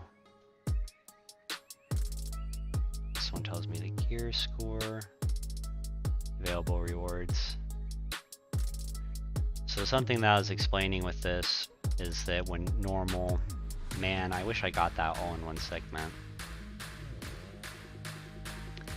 But something important to note is enemies may have the following perks.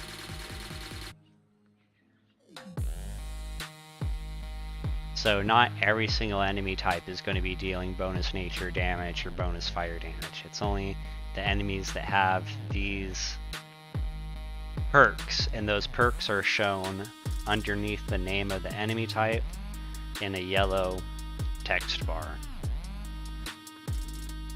So let's go show you just how much money people are making in this game, because people think that they are doing something with 10 grand or whatever, and that is not the case. So they have increased the cost of wars a little bit, just so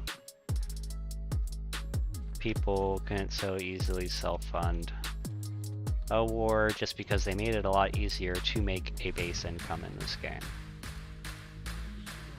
So this is where you can see, I always like to look at this to make sure if a company is actually doing stuff for the community, this stuff will be all upgraded at this point.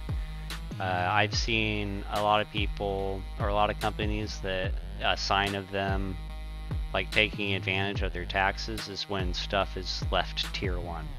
Because that's one less thing that is available for me at this town board here.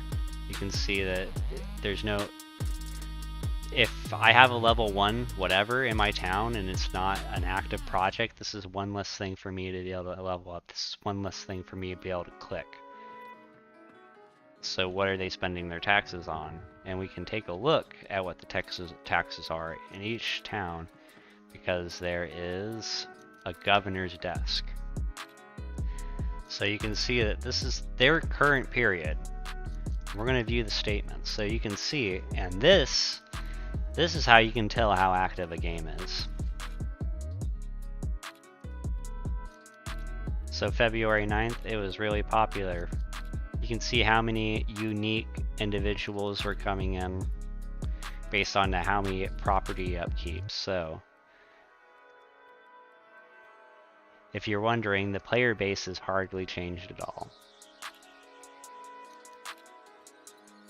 1,000 less people played after, I don't know what was necessarily going on during that week.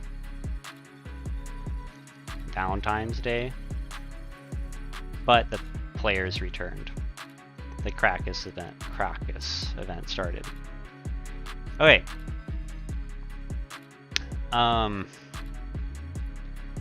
So it's not cheap. They're gonna have to pay 190,000, but that's because people haven't been doing the territory upkeep. And to make that bar go up by doing this town upkeep here, these very easy things to do, you help that bar go up. And you should be supplementing, you be doing these town boards quests is one of the ways that you can level up your character, but it is more helpful in leveling up your territory standing, because there is end game opportunity to build your territory standing. And I'll show you how to do that.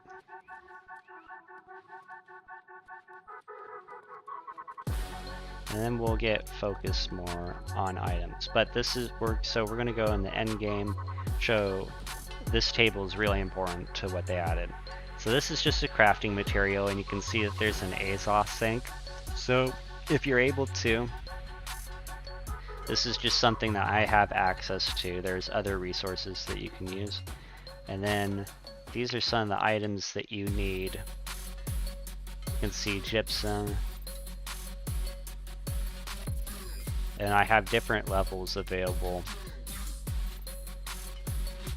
that I'm able to make. These, the base ones, they cost materia, but you're guaranteed one of these from, you usually will always get one of these rune stones from the expedition that you're doing. And we're going to go down to some of the end game content here. So here's some of the rune glasses. And this is very cool to check out because this will show you what bonus damages that you can get. And this is where I was saying that you couldn't build a character that doesn't work, because you can always reset your attributes. But this starts when you start messing with these rune glasses. You can make some costly mistakes with these, just because getting these casings and having a cut gem. So what the cut gems are going to take magic essence to be able to cut them. And magic essence, understand leveling up, the essence is the most labor intensive item to collect in the game. Now there's more ways that it just is generated passively, but we don't have to nerd out on that right now. What I want to try to stress is that you'll be collecting motes, and again, this is very much you want to build up to your economy, and throughout my videos I'll show what I'm talking about. We got to get to some fishing eventually, but I can go way more in depth on some of this stuff. But I want to show some of the end game materials that you can start making, and some of this, again, this is another resource dump, and these are territory supplies. So this, if you are trying to grind, like you want, say you want you can afford it, you've done really well, and you want to get a high tier house, but you need to have 30 territory standing. This is one of the ways that you'd be able to do that, and you can see that there's different economy levels for each person on where they are in the game. And both of these are fairly costly to anyone that's at this level. So this, you're level 30 when you're able to make these basic supplies. Maybe you're still level 30 by the time you can do these corrupt shards. This, you're level 55. The superior, you're 60 at this point. You can tell this is end game. That's Mac, that's the ironwood. And those greatly increase your territory standing. Your territory standing really helps add nuance to your character. It is what gives your Soul Warden power. Your Soul Warden is not ageless, because they people can go insane after being reincarnated so many times. There's some cool stories in this game too, and there's a lot of stuff to be able to do. I've saved a lot of these quests. These are all new quests that have popped up for me because they've remade the starting experience, so I have a lot of stuff that I could backtrack and go do. And I was going to do that in some live videos. I was saving that content in particular to help some folks out.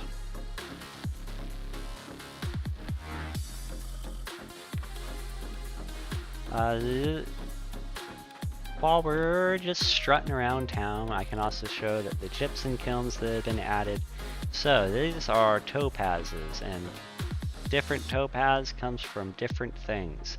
But if you scroll over it, you can see where you get these different ones. And then you can see this is the topaz gypsum, which you can use by drinking a topaz potion. You can see this is where some infused armor fragments can be used to make a different type of orb. These are gypsum orbs. I'll go ahead and craft these. This is some level 60 content for most of this. So you get different ones from gathering, these are your daily bags, so these are 3 drops that you get.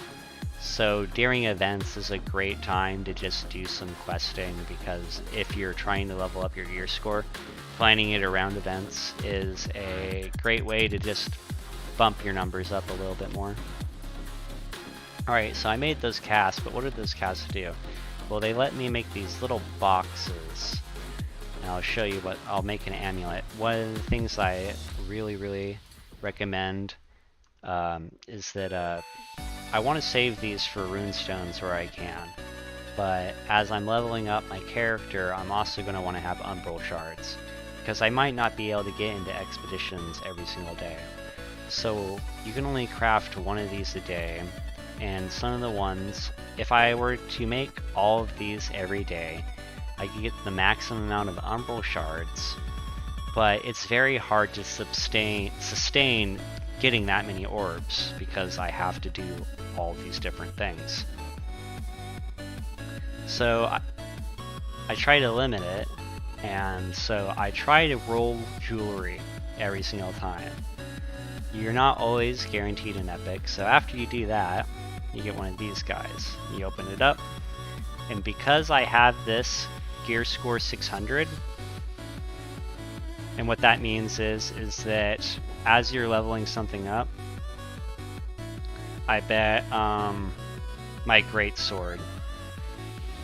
So right now my gear score isn't 600, so I'll get an expertise bump, a guaranteed bump, from opening this up.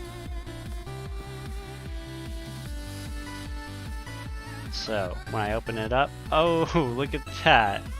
You can see I only got 100 umbral shards from it, but I managed to get a legendary drop out of it, which is pretty funny. So from seeing this too, I'm also going to just theorize that when you're pre-600 gear score, it does look like your chances of legendary loot are just a little bit better. I'm not going to say that they're amazingly better, but I just think it's more rewarding to open the chests pre-600 gear score. So you can look forward to getting loot out of these, basically. And then you'll see that this amulet, I get 400 umbral shards. Now when I close this menu, you're going to see that an expertise bump happens with my great sword, right? It sometimes gets a little delayed, but I should see it. I'll try not closing any other menu.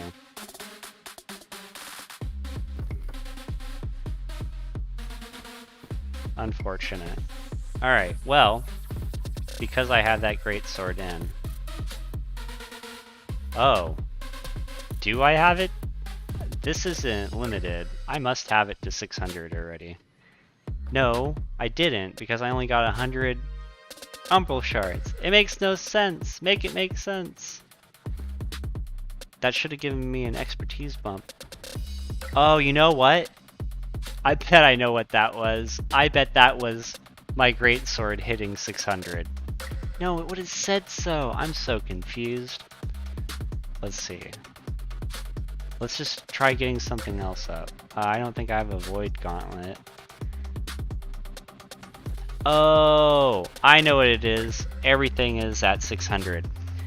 I know what I'm trying to say. Okay. So let me equip this great sword real quick. I'll show you what's going on. Okay. this is the number I was looking for. So, because this is 600, what threw me off, chat, was that this was a legendary item, so it rolled 600, and it just threw me off. So my gear score is 600. Once it hits the 600, I can upgrade it with Umbral Shards. And if you're able to dump Umbral Shards into it, the higher the bumps, the less it costs. So if I had to just jump it up to 605, then 608, it's going to cost more Umbral Shards overall, but not by a ton. So don't be worried. Don't worry about min-maxing it like that. Just level it up as you go, because again, there is a big jump from doing... You'll be doing M1s, M2s for a little while, and then you're not 606. It's very standard jumps, but your Umbral Shard rewards are getting better and better. I am going to take another quick intermission. It won't be nearly as long as last time. Just got to go off camera for a moment. We're gonna throw up the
Did you miss me? Just had to reheat that tea.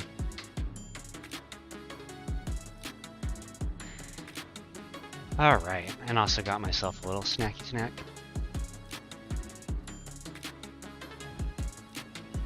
Don't worry for anyone with sensory issues, I do try to mute my mic when I'm chewing.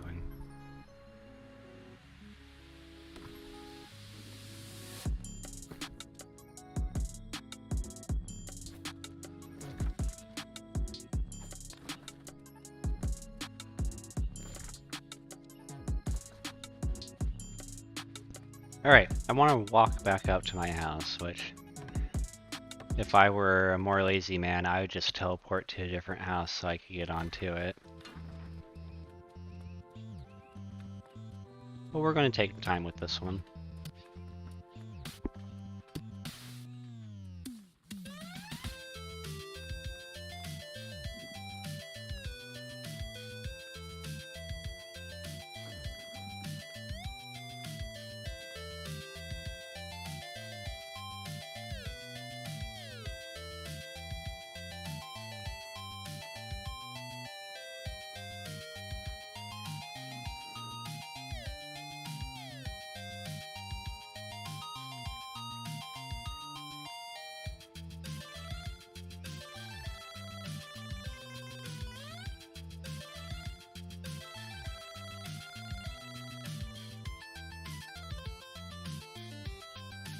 Ah, that's what I really needed.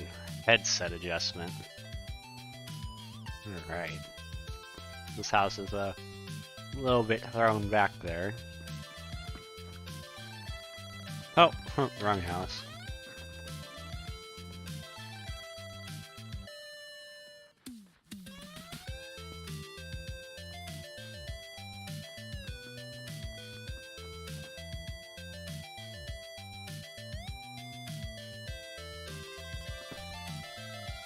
Alright, let me equip a different weapon real quick that doesn't have as high as gear score, because we're talking about gear scores here real quick.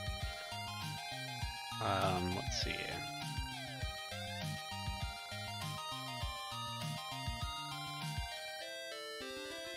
This is equipped, but... so this gear score is just 601. So the difference between these the gypsum boxes, getting 600 or 400 umbral shards versus 100 umbral shards is the difference between it being 600 to 625. So if you are making those boxes in the gypsum kiln all day, make sure that you're also leveling up the ones that have 400 umbral shards available. Don't do the ones that only have 100. And then I recommend doing your amulets and your earrings and your rings. And then if you want to roll lucky on your weapon, you can try doing that. I do notice that getting legendaries on weapons does seem to be rarer. But that's also just because, I don't think it's any rarer, it's just because there's so many more weapons compared to there's only there's only 3 jewelry pieces. It's just more often I see legendary jewelry pieces.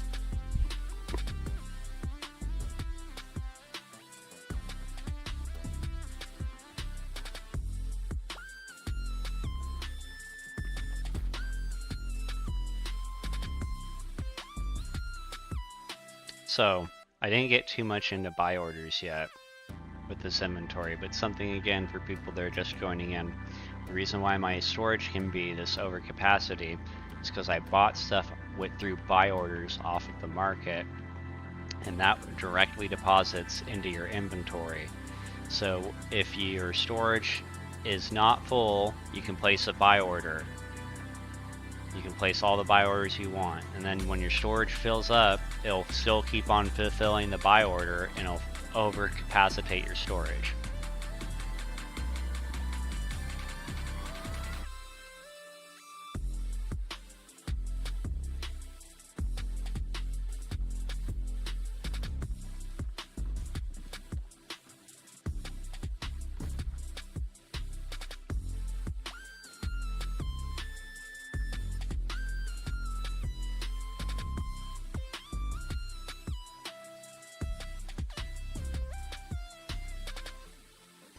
A little more hungry than I thought.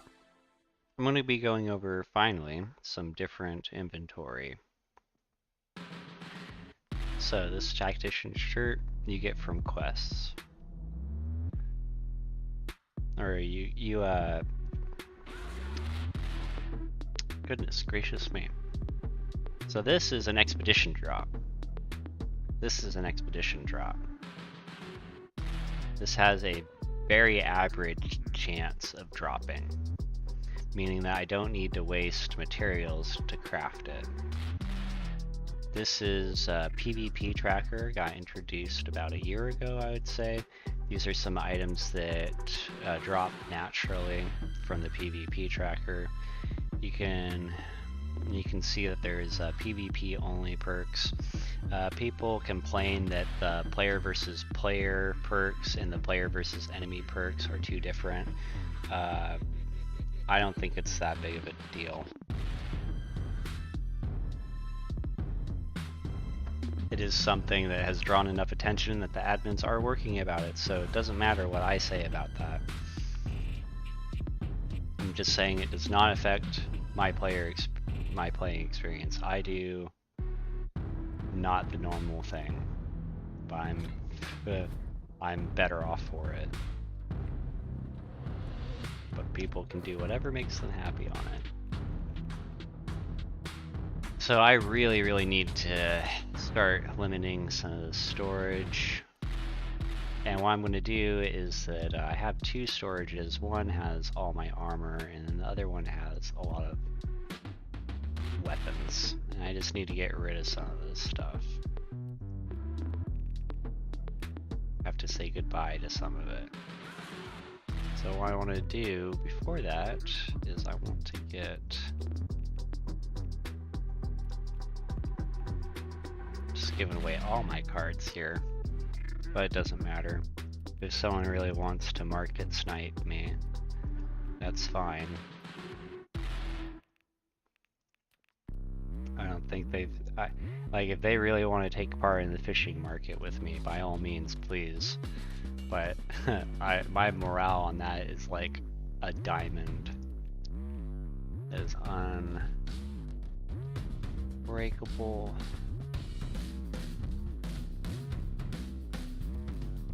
I might have hit my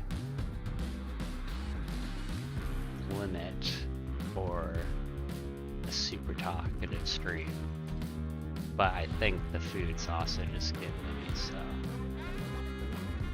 Oh, I forgot about that. So all this equipment's locked, so it's not gonna auto move over, even though I want it to. Can I physically?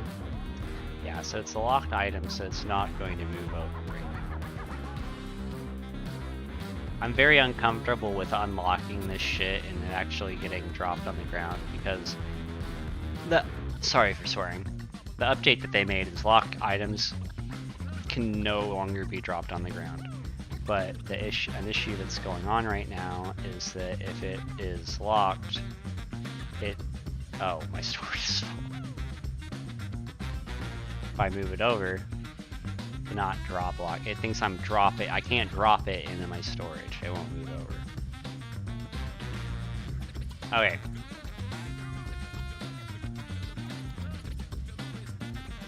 So we're gonna look at. We're just gonna pull it all out. Oh, okay. So there's too many unique items, unfortunately. All right. So. You didn't have time to look through stuff. This is many players are in this situation, leveling up to 60. But here's the place that I'm in, and maybe you're in this place too. I am 625, and I didn't get just bad gear to 625. I've made very well-rounded decisions. And it was pretty easy for me to do because I am a tank. I would say that it might, going DPS, you have to worry more about having ward gear. I didn't, and stuff like that is beneficial for you because I'm a tank, or I'm getting extra resources. Like, and the playstyle of the game right now, earlier I was talking about how you don't need a healer in this game, but it's highly recommended, and but there's so much healing that people, there's overhealing. You don't need all that.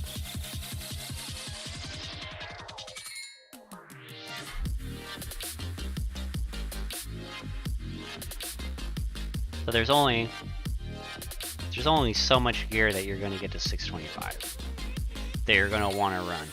Because that's where you really start making the questions. Because yeah, you have all this purple gear, but the first call that you can make at a certain point, when you're working on getting things from 600 gear score to 625, that's when you want to get anything that's under 590 gear score. You want to get rid of it.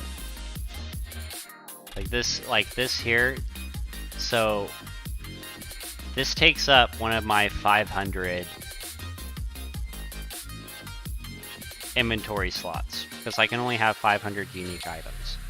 So this 535, this is really easy for me to throw away. Okay, so this is some cool stuff that I just want to keep. I don't want to keep. I've only kept this because I've been wanting to show people. I would have gotten rid of this stuff a long time ago. Something that I don't want people to go too hard about is that with bag space, what you should do is, if you have someone make bags for you and you should get all luck bags. Is one of the best things to do. But that is one of the most helpful things that you could do, is when you're going from 600 to 625, is focusing on your your loot luck drop rates is important, because this is epic loot. You want more epic loot dropping. The more epic loot drops, when this drops,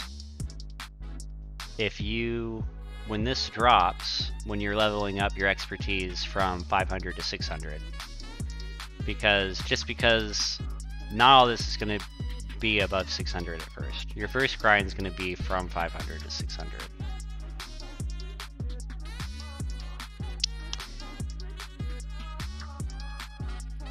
But then 590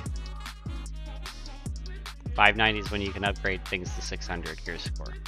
But not everything goes legendary. Like, this isn't going to go legendary. There's a lot of stuff in here that I can just get rid of, and I'm going to start showing you some of it. So, some blue items that are fine to have. So, you want to eventually make these item sets. So like a harvesting set, a mining set. Only if you're going to do those type of things. And you only have to worry about this after you have 3 houses and you already have your trophies. Then start worrying about building up your harvesting set. You build up to it. You don't need to have it right away, because the prices of all these items changes with supply and demand. These items really change in price so much, because you can't just give trophies. What I'm trying to say is that there's these trophies, but trophies aren't bind on equip. You can't equip them to your character. So you're always able to trade these major loot luck trophies. They have a different value compared to what these do, a different supply and demand. Because if the demand goes too high on a trophy, people will just start taking them off their walls. But this stuff will equip, so that's why the price fluctuates on it. But it's also important to know that we were just talking about having stuff at 600 gear score and getting rid of things that are not under 590. The exception is any of this gear. It does not matter what gear score this is. You can see with the fishing gear,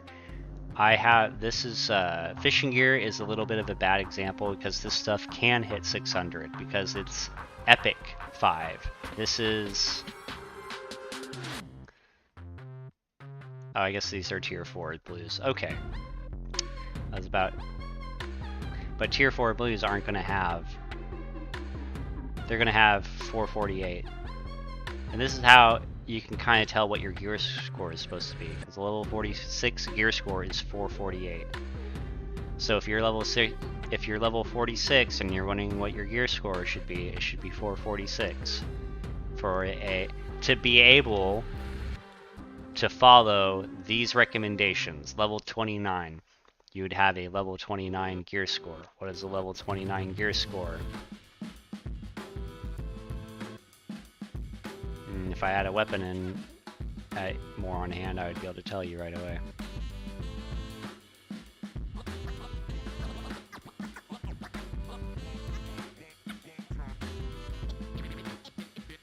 Oh, those are all level 60s.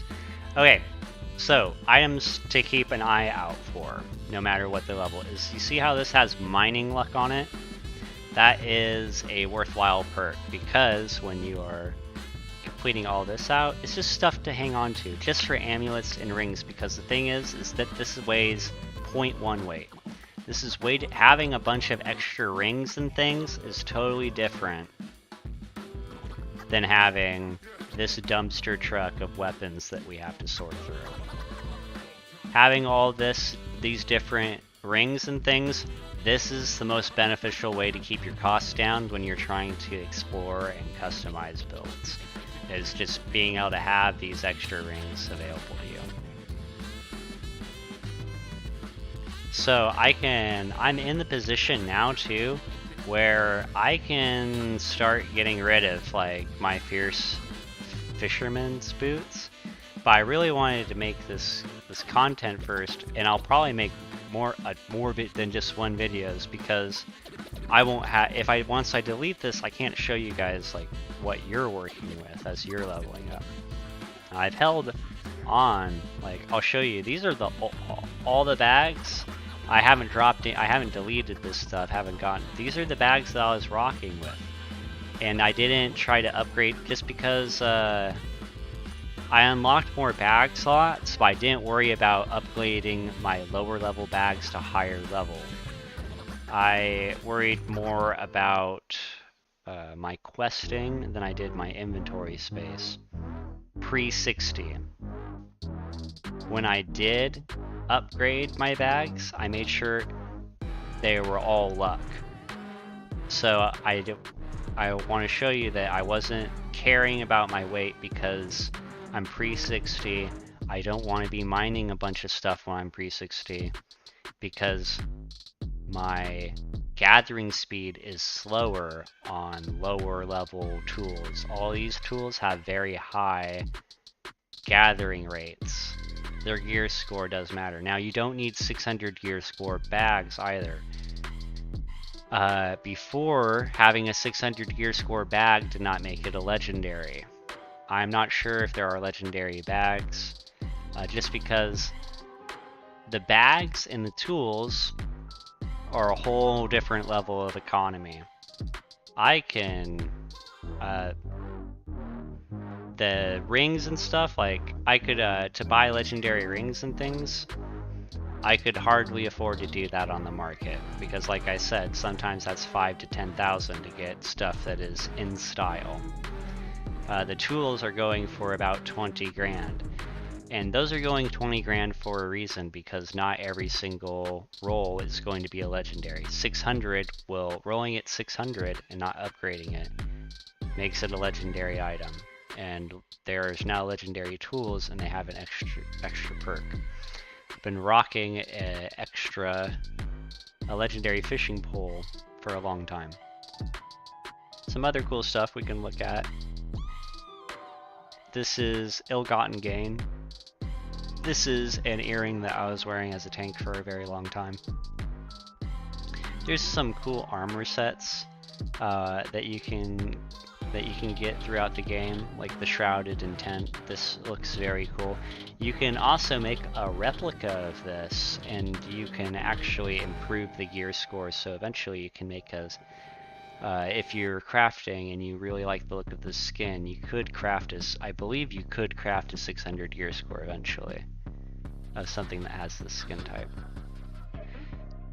So another earring and thing that I've held on to no matter the gear score is that this one has a weaponsmith quality, and this isn't super important to me on a low level, but it's super important to someone that already has their 3 trophies and they're moving on to getting all their luck here. Luck can be best explained. I'll go ahead and equip the miner set, and I'll show you how I'm going to do this. I'm going to go now it's all equipped. And over the left here, you can see 5% chance at rare items. And this is this can highlight the biggest difference. So this is where gear score starts to matter again for your gathering. This is the difference because there's blue miner shoes that you can get, there's green miner boots. There's different tiers that you can get, and the higher level ones are on the higher level enemies in the higher level zones, so they're a little harder to get. The lower level ones there's more people in the lower level zones. You can see that this is a base 500 miner shirt. So because my chest piece was not 600, the most I could get for a miner shirt is whatever my gear score is. So see these pants, my gear score had to be at least 505 or 504.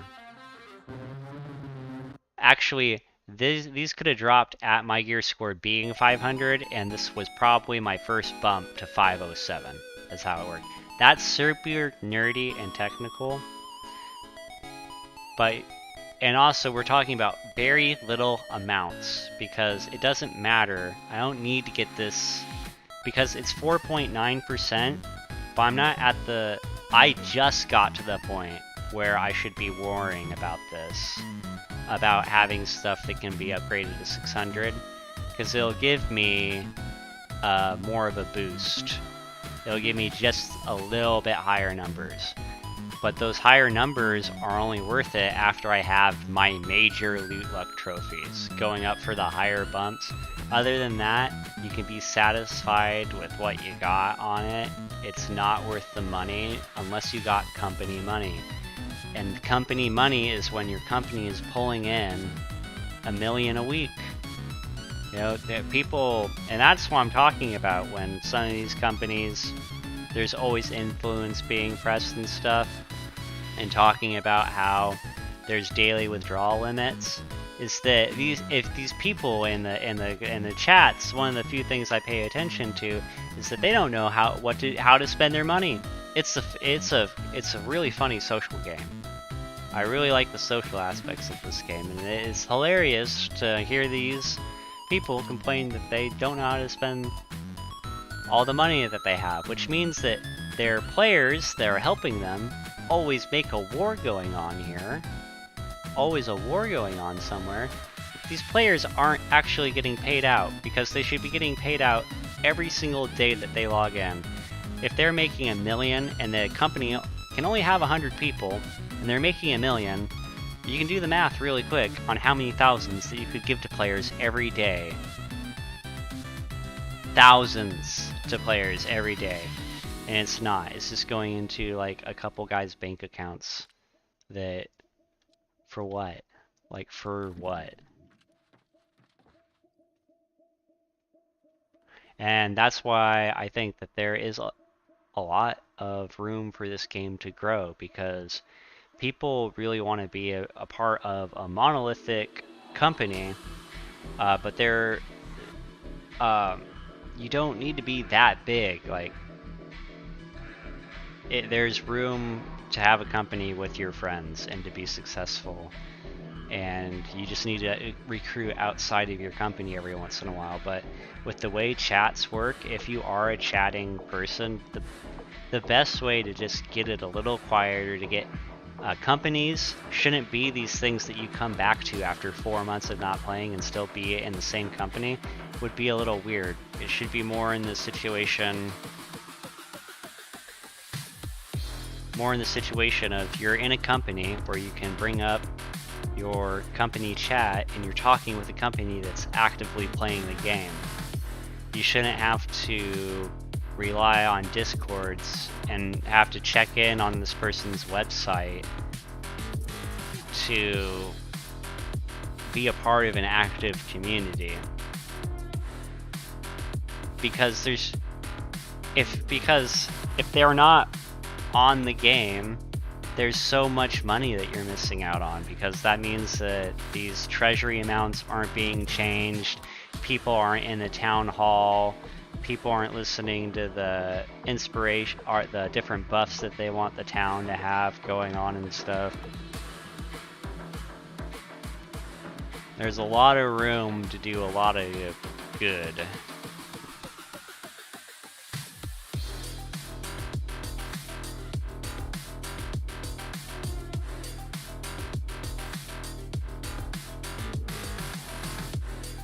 I got a good snack in and everything. I guess we'll keep on. We have to finish doing what I said I was going to do for this, and we'll kind of go through more of the inventory. So I want you to show that these level 20 bags, level 52 bags, look at the, so 184 encumbrance versus 255. So these are the same tier bags. The cost difference on this, so 184 to 230, so 100, right? I get 100 more encumbrance weight, which is not that much weight. It's not worth that because this, my total max carrying weight, you're thinking about it the wrong way. Because it doesn't matter that I can carry 1300 stone. You want to know where it really matters? It matters on how much inventory I can take out. Like if I went to Cutlass Keys, I can take everything out and I can put it all back in. Let's do something that has more, right? That has 3,000 pounds, so it's like too big for me to do. I need to be careful about which one I do this in. But I want some, you know what? Monarch's Bluff might have a good one. No, only 600 pounds.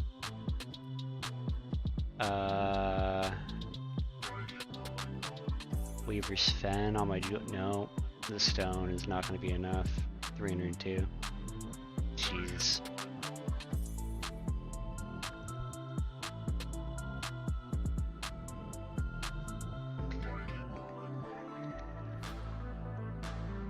But that's how I take advantage of my houses.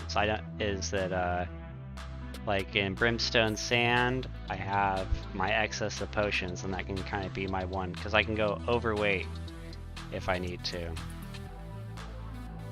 And a lot of other, and then places where I don't have houses, it's going to only have 1,000 storage available to it. Now, when I have the extra, so there's a mechanic in the game where you can over encumbrance yourself.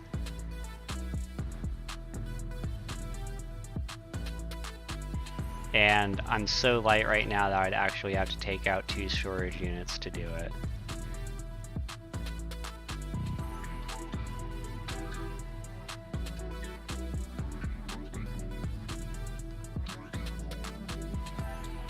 I guess I can't show, I'm not going to show that right now, but so you can move when you're over encumbered, but you can't jump or do moves anymore. And then there's a weight where you can't walk anymore and you have to drop something or trade to be able to move again.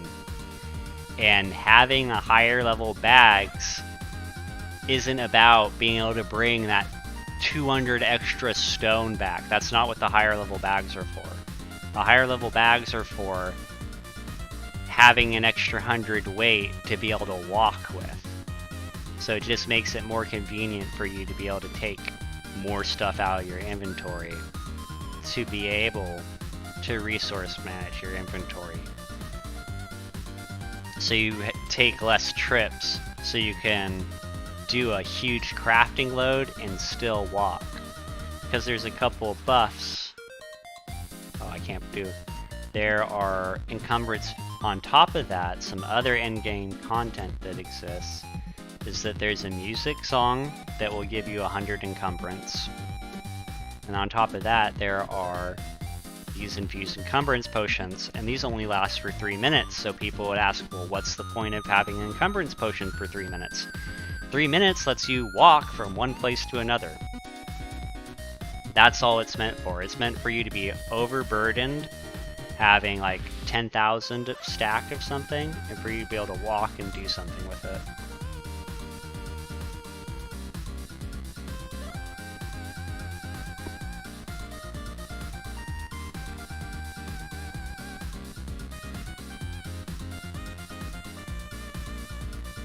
Unfortunately, I am just so full currently.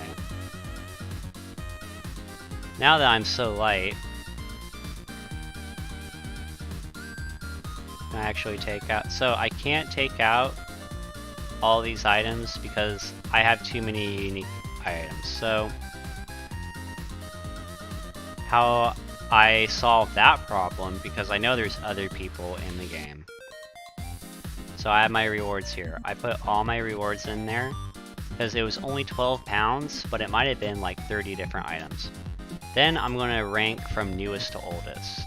And I constantly have sorted like this, and that is why this only works because of what's been in my oldest to newest. And when I'm adding something new, I always grab back out my any amethysts, my gypsum orbs, and any umbral shards. I pull that stuff back out, and then that's how it has nothing but patterns in there. And now I only have 5 unique items instead of having like 30 unique items. Okay, what else can we get rid of? I think this also counts as unique items, but ammo doesn't weigh anything anymore.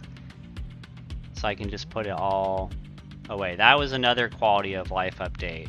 That's a huge benefit to muskets and blunderbuss players. The ammo doesn't take up any weight anymore.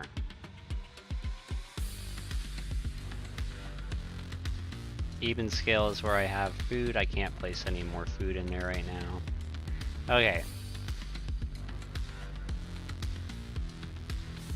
Let's see if I can take...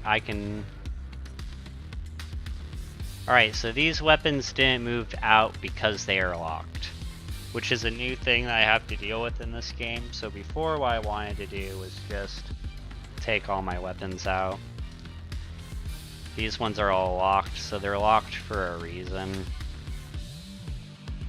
So we'll just keep both of these menus up.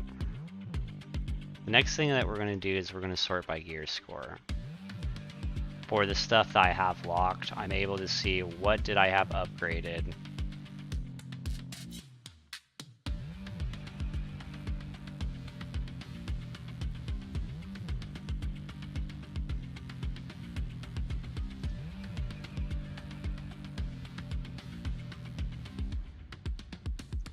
There is a way I'm supposed to be able to compare other things, and it might not be doing it because I have my storage open.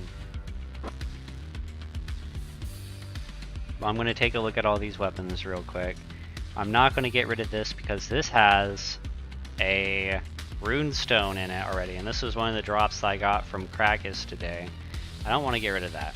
I'm also the reason why I'm not getting rid of this legendary item is because notice it's bind on equip. Much of your legendary items are going to be bind on pickup, but I'm going to hold on to this because it's a bind on equip. I'm not trying to salvage it. Alright. So some of the bind on equip stuff I'm not going to worry about too much. Right now I'm just going to look at what weapons I have. And then what I'm going to do, now that I have these weapons out, this is all my unlocked stuff, I'm going to sort by weight. And what that's going to do is all guns weigh about the same. This doesn't help you organize armor so much, and it's a little wonky with shields, but it's the best thing it's got. It's going, for the most part, put all the spears together, all the warhammers together. The shields will just appear in 3 places, but all the rest of the weapons appear next to each other. So I have a bunch of muskets to look through. I like that musket, I'm keeping it. And it's just not worth the 14 pounds anymore. And then I have to just check, do I have duplicates?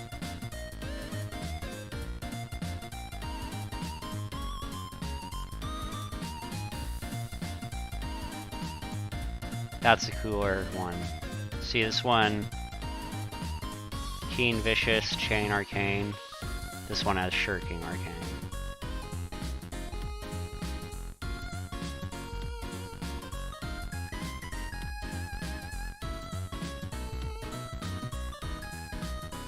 Oh, this is... So Conqueror's Roar, so this is just a random drop that happens through the PvP tracker. Garden Keeper Musket means they dropped from the Garden of Genesis.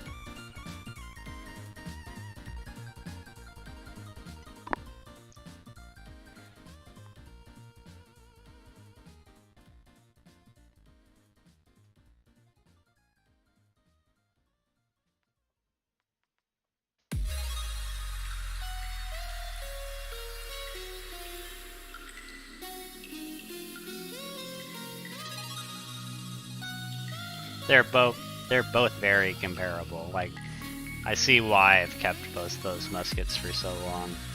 And some of this stuff, you know, it just at the end of the day, it just becomes worth holding on to because of just, like, none of them are bad perks.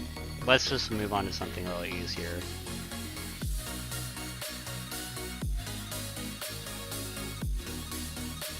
And this is just stuff that I've collected over time. So this is the kind of like, not the cream of the crop. This is kind of like just stuff that I was like, ooh, I don't want to put this away. So please enjoy viewing the perks. And then I recommend just reading the name of the perk rather so much of what the perk does. Okay, so one easy thing to do right now is I'm going to get rid of any life staff I have. Extra life staff, I don't need it.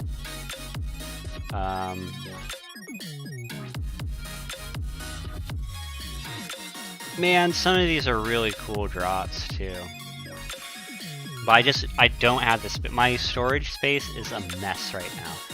So I was able to do this up to a certain point. Now I want to really free up my storages again. I need to streamline my, at this point, I want to be doing the higher expeditions. So I want to have my gear sorted to the point of the gear that I'm going to upgrade versus the gear that it has no place. It's just, storage is the only finite resource, which is why you got to take care of it.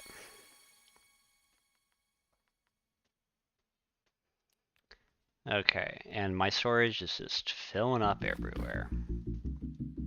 We're going to focus on going through the inventory, though, on stuff I'm not going to keep anymore.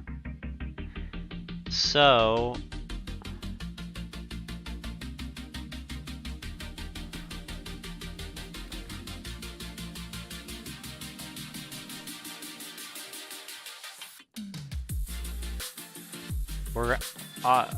some of this stuff, while I'm pulling it out, one of the first things I do before I salvage it, because I don't want to worry about if it's bind on equip or bind on pickup, there's an easier way to sort even that part. And I think I'll finally be able to over encumbrance myself here.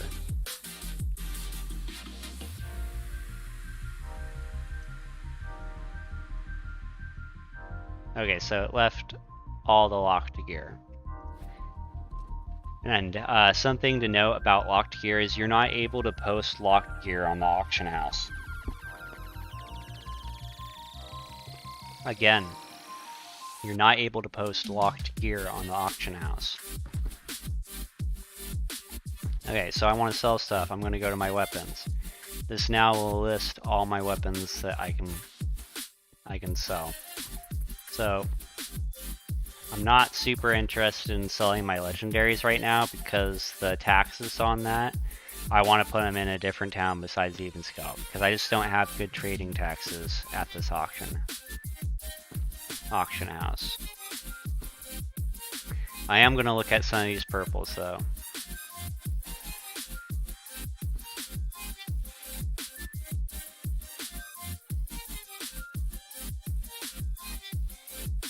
Even that's kind of too much. Actually, it's fine.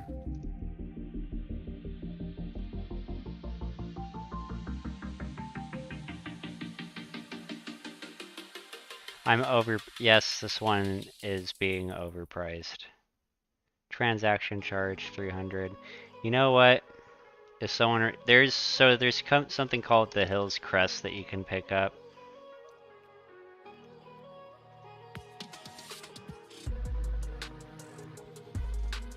7 days. $80 listing fee. Oh, the cell storage bin is full here. That's not good. Okay. This is what I'm talking about on how I need to start clearing up some of this storage, because it's all becoming a mess.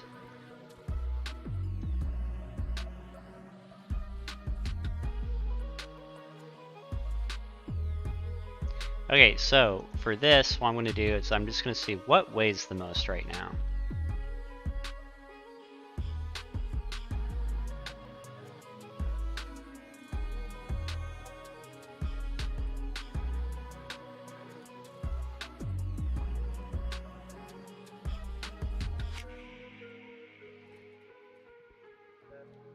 I only need to take out 300 pounds, so.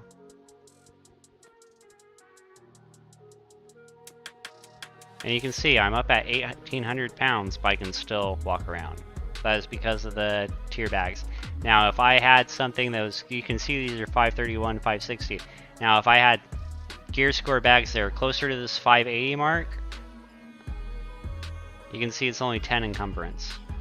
The best I could be doing, like really good bag space, would be working with is being able to move around with 2,000 encumbrance. I could easily reach that with the potions and the music buff. Okay, my cell element storage is no longer full. We're going to start getting some of this stuff on the market.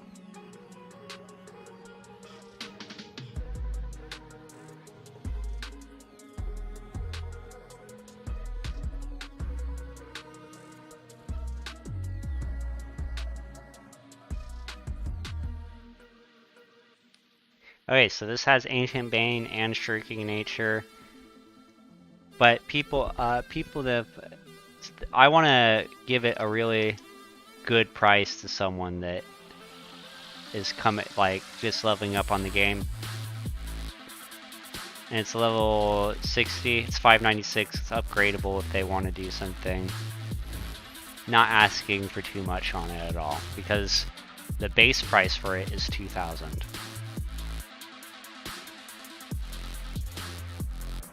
And there's so many good axes out there, so I'm going to sell this on a fire sale for 800.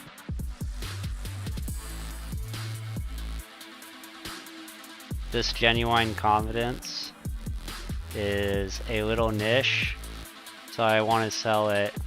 I'll just sell it for what a shield is, and the shield is 600 gold.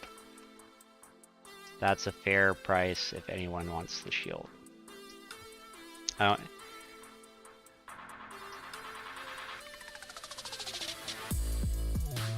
This ice gauntlet is pretty unique, but again, the most I really think people will spend on it is 600 gold, and I'd be more than happy to get that from it. The Hand of Filth, keen, vicious. There's even less Void Gauntlet users, and I don't really want to punish my healers, so I'm going to put that for 400.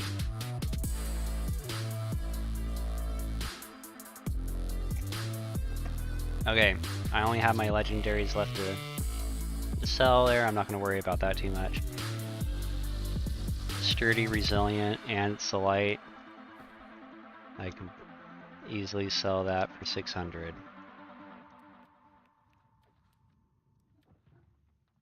And just because, so how I'm pricing this is just because it has good perks doesn't mean I can just put it above.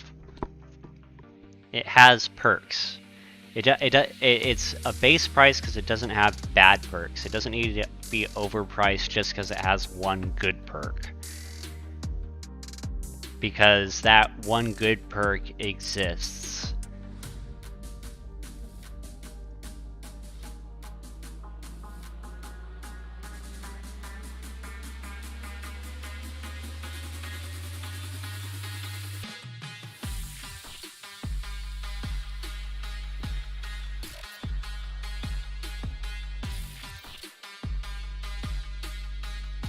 The thing is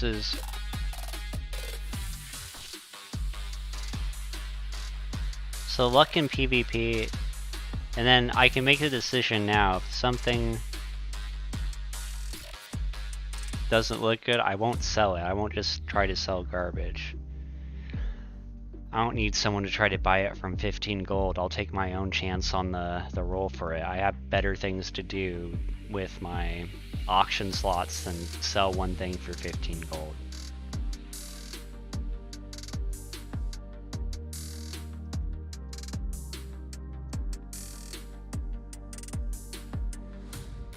One of the things I want to note is that because I do so many of these numbers so quick, you gotta be really careful about what numbers you put in, because you can see that I can put in, if I have too many zeros, if the decimal's in the wrong place, look at the transaction charge, it's 3,000, and so my listing fee can be very expensive. And so I actually like having my money be in a company account. That way I don't accidentally spend $10,000 in taxes. Because there are items that, if you're not paying attention, you can accidentally lose a lot of money.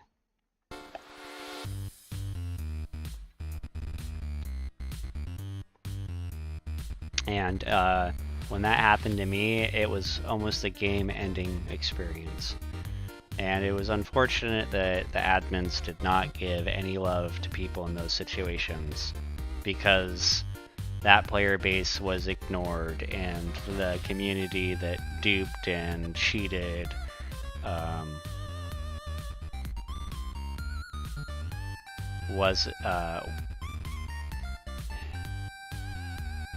got more benefit. There was more benefit for that. But that's neither here nor there.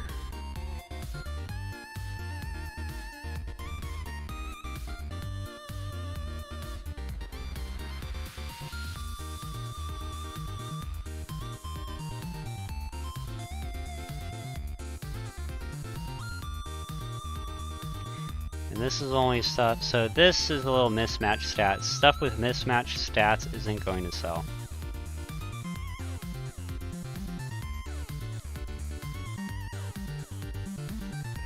And the reason why this is still worth 500 gold no matter what is because this is an epic. Not every legend... It's to say legendaries are only good if all their perks stack. So it doesn't matter, because this epic boot is better than a lot of legendary boots, because not all legendary boots are going to apply to you. If the extra perk doesn't mean nothing, then it doesn't matter that it's a legendary. So you don't get too hung up on that. So it's okay to scale stuff to like 610 gear score. I wouldn't necessarily recommend getting something to 625 that's an epic, but I mean, I'd rather not see you 625 a legendary item that doesn't benefit you at all, because it probably costs you more money.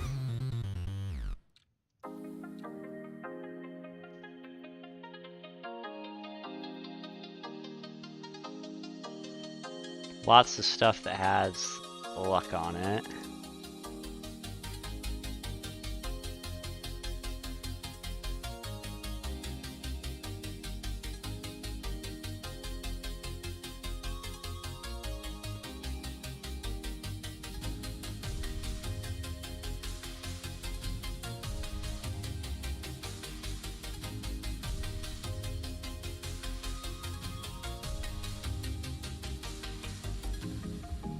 And these are heavy gloves with PvP stats, and there's not a lot of people to do that, so I put the gloves very inexpensive.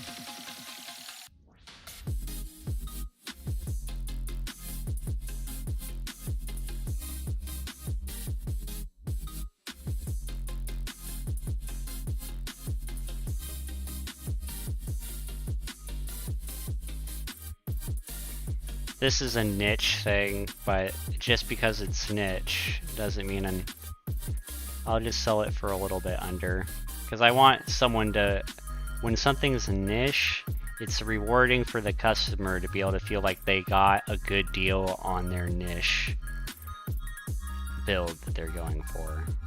So I want to reward players that are taking risks like that and not just building meta. These are light gloves. Oh, and look at that. There's a bio order. Angry Earth, Aberral conditioning.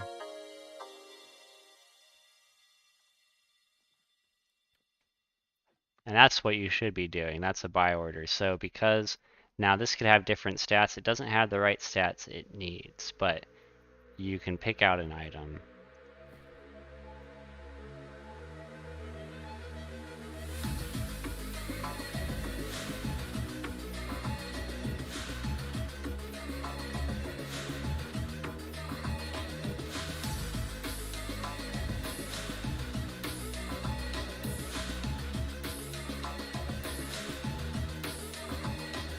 Wow, a ton of old amulets I can sell.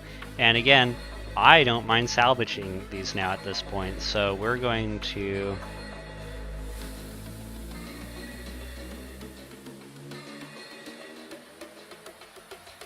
take, and these are the stuff I've already saved, so this isn't just like random loot. This is stuff that's kind of already gotten a preliminary, so there's not going to be a whole lot of... I can't salvage out of this menu, I'm so silly. Okay.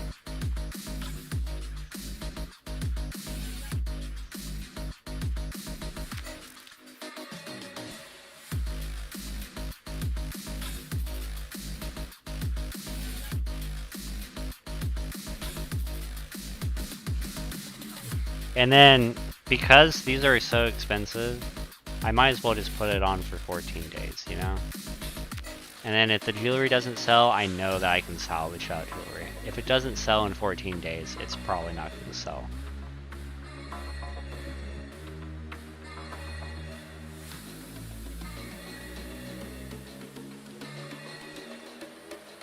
And each one of these, and then I can really kind of mess with. I'm not attached to any of this, you know. This is just stuff that drops. So what do I care? But I don't want to sell it for nothing at the same time. I'm basing it off of how much time it would take for someone to try to get that naturally.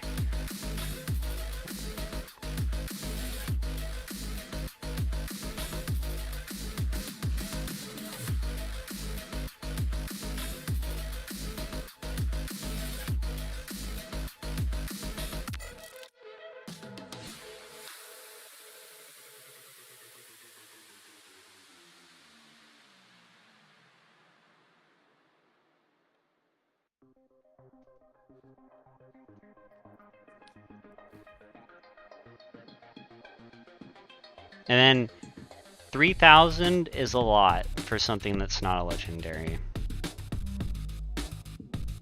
But I don't think it's uncalled for, because but for an amulet in particular, like, it's very unlikely, so.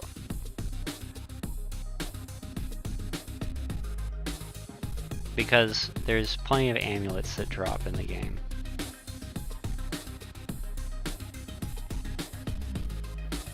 And also, a lot of these things might be only good because of one perk. And the thing is that one perk exists on other items.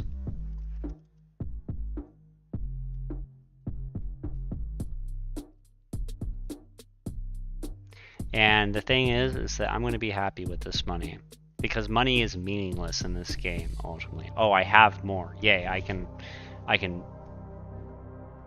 buy stuff. Yay, that's not the important thing in New World.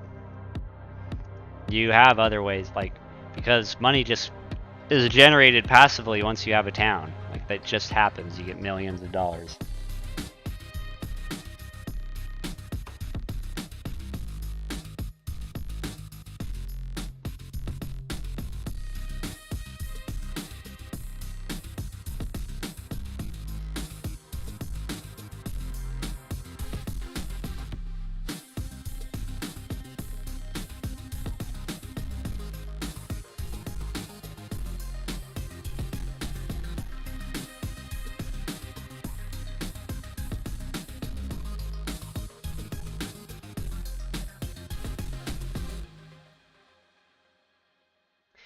Wow, I have way more of these than I ever thought possible.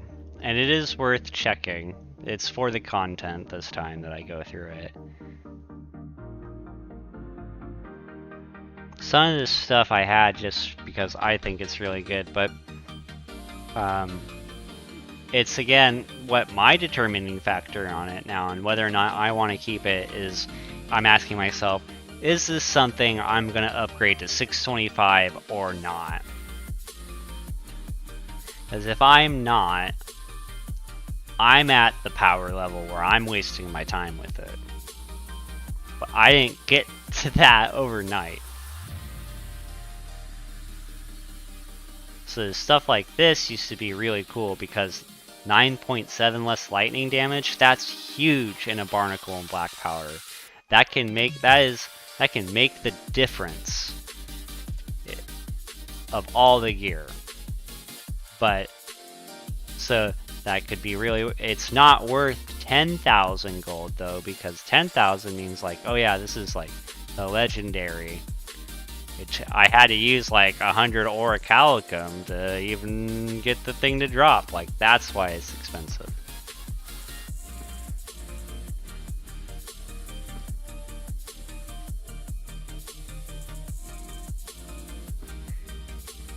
Okay, those are raw resource weapons, armor, okay.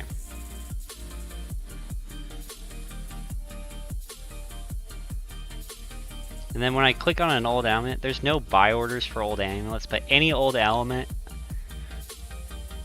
what people should be doing is if I want an amulet with a certain something, I need a old amulet, add perk. And this is what you want, and put in a buy order for it. Like if you want flame protection and have it be empowered, look. And then empowered, that exists, and I can place an order for it, and then it'll appear on that bottom shelf. When I go to list stuff, I'll be able to see that someone wants it. And that's how you get stuff for cheap. That is the trade-off, because who is posting? Who's using one of their 100 inventory slots? If it is the seller that's using the inventory slot, they need to get their price out of it. They need to get standard faction representative price out of it. If the buyer is putting up the slot, you can undercut the value of it. You could ask for up to half and for it to be a fair deal, because that's an immediate sell. It doesn't take up an inventory, it doesn't take up any time, it's an immediate sell, the money is there, it's done. That's worth 50% tops. Sometimes it can be more, but it doesn't need to be less than that.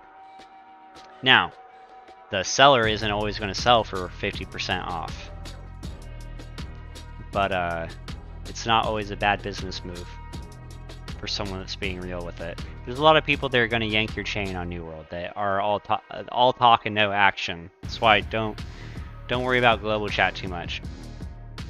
Pay attention to the people that actually show up, like actually show up to the forts, actually show up to the invasions.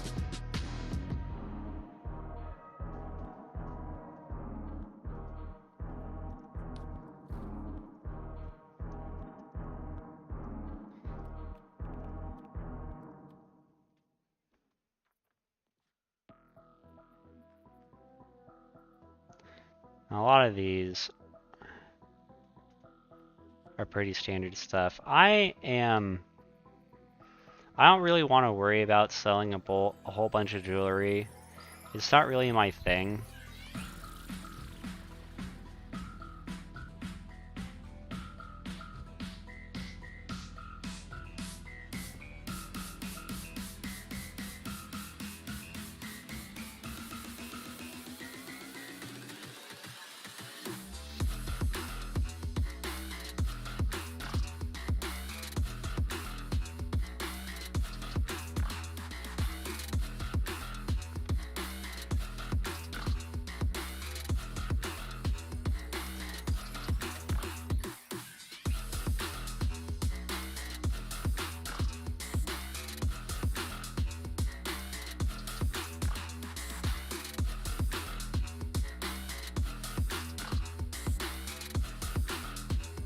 And I'm happy for people to see what I'm basing my prices off of, but for anyone that doesn't know, I'm basing it off of auction faction representative costs.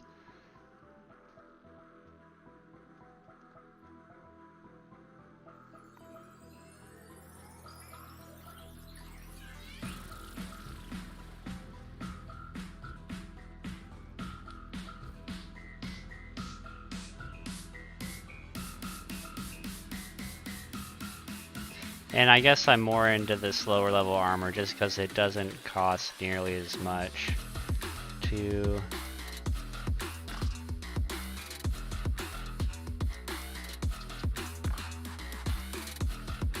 put up for auction. Okay, so I want to sell the rest of this stuff. Oh, I'm still very encumbered. Oh wait. So I want to control C a lot of this stuff.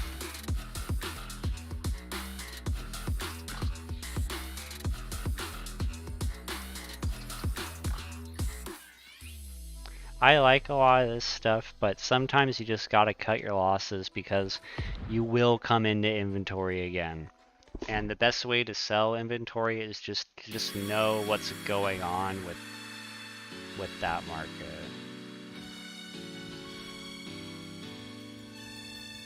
Some of this stuff is just like, while it's good, the people that are interested in these perks already had something better. So it's very unlikely that it'll sell. You can always try though. I've already put it up enough because my auctions, I probably have about 40 auctions up now. Go to my orders, 46. So that's enough. I don't like to, I like to have some wiggle room.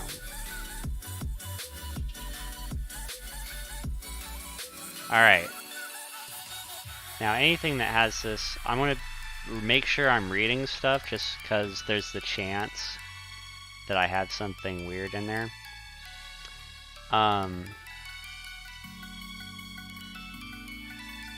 So yeah, I'm going, this is only going to be a light pass. I'll try, instead of talking too much about it, I'll try to actually just get through it.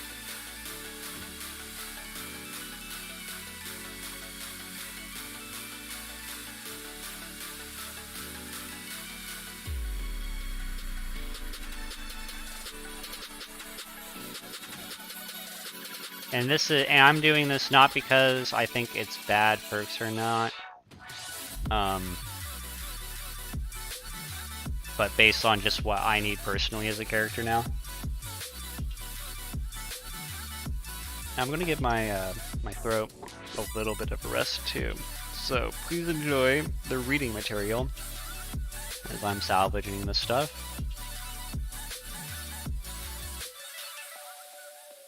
This is a PvP tracker drop. This came from a PvP tracker.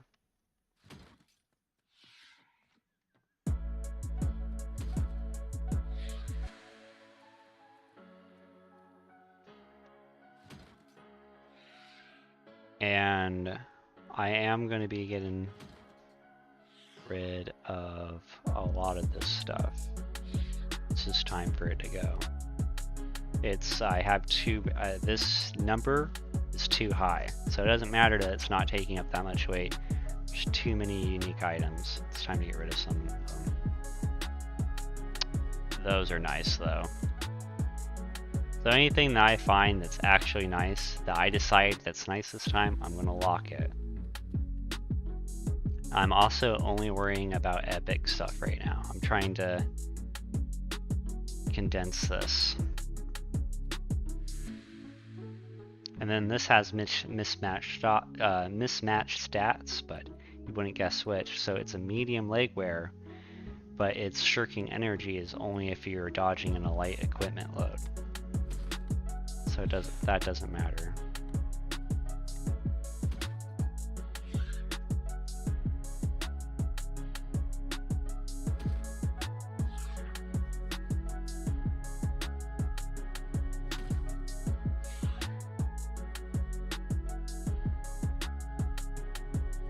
And then like musket ability, and then when things have ability perks on it, what I'm paying attention to is what armor weight is it, because like for my musket abilities or my bow abilities, I want to see that on light armor.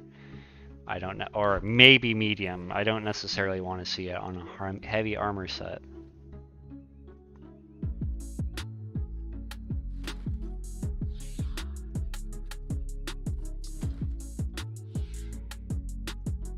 And a lot of this stuff, it's just time for it to go.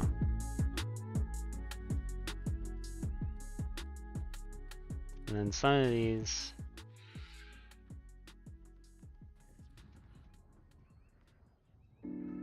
I still want to try to sell.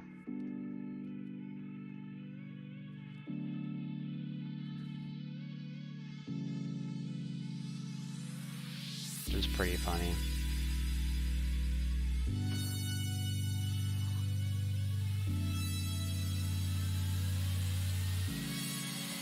Alright, just very slowly going to read these rings. Again, this is where I'm going. These have been saved forever.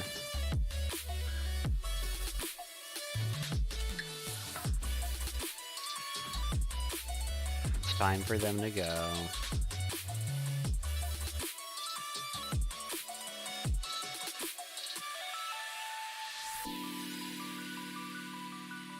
Yep, I just gotta keep on doing it. Just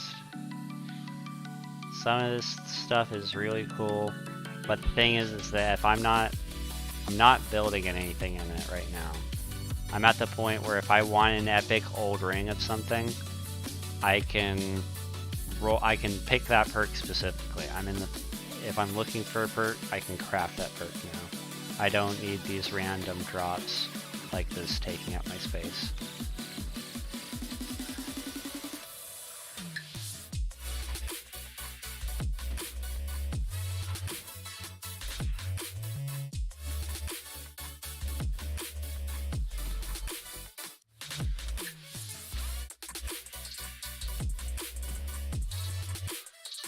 And some people are going to be like, oh, you're throwing away like best in slot stuff. I'm like, there's no such thing as best in slot.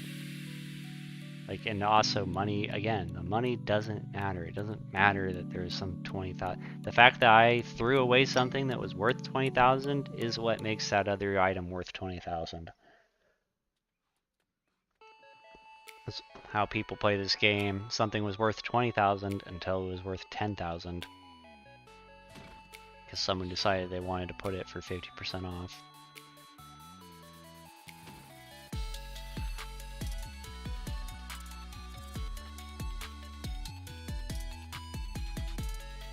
I'm not in the part of the game where I really want to invest my... That one's kind of cool. So I'm going to keep it.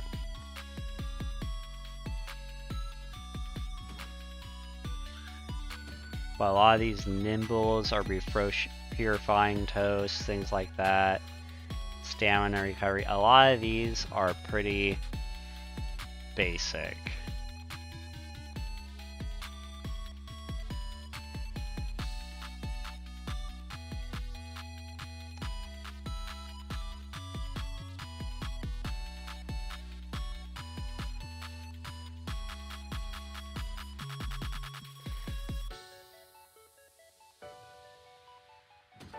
Those shirkings are pretty cool though.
Ooh.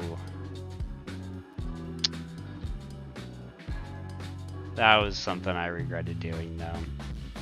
That was a named item. But it's okay.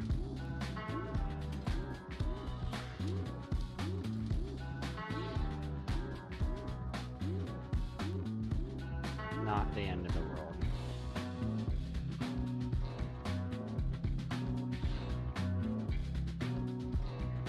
Alright, scrolling back up and going through the purples again. And at this point, I'm feeling a little bit braver, just getting rid of stuff.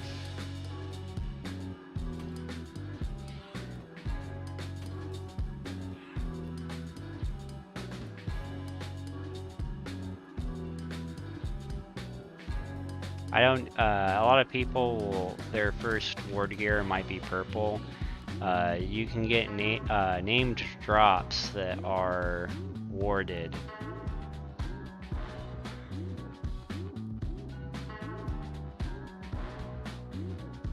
This is a pretty good headpiece. I see why I saved this, because it's a light headpiece with ward, and like, I see why I saved that one.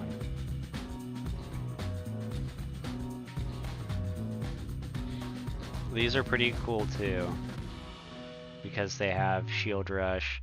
They're cool. Those I wish I could sell, but I just don't think that they will. I just can't bring my heart to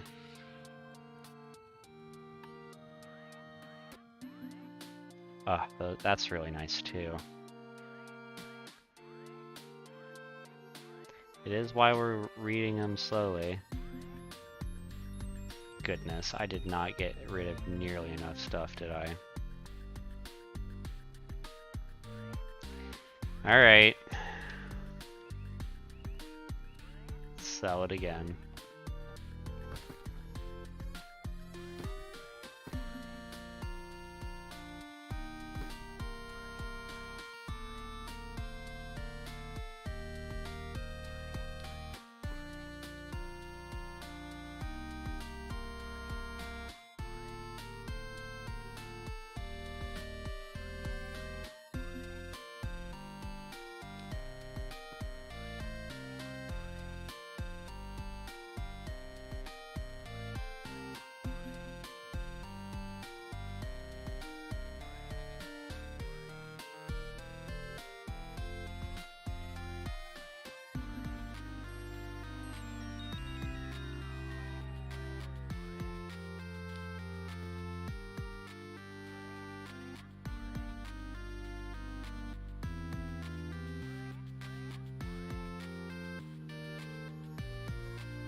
See, like, this is a medium, and it's a legendary item, but its fourth perk that makes it a legendary item is indestructible, which is great. It's not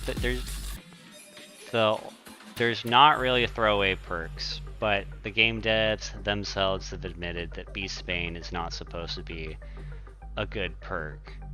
So, which I don't even know if that's necessarily true, because I feel like they said that before the Brimstone Sand update, and I'm pretty sure that there are a lot of enemies there that are considered beasts. So Beastbane or Beast Ward, not necessarily always a bad thing. But so this stuff, just because this is a legendary, it isn't really worth more than a purple, because its throwaway perk is indestructible, and it's a medium.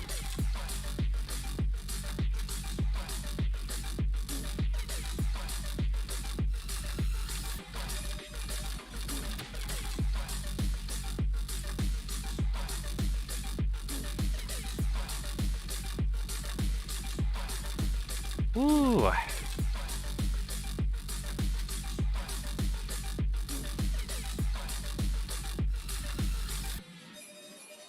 I thought I'd been streaming longer than that.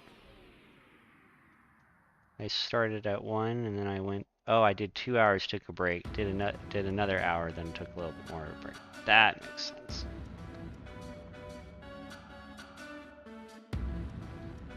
Whew, so much stuff in my inventory still.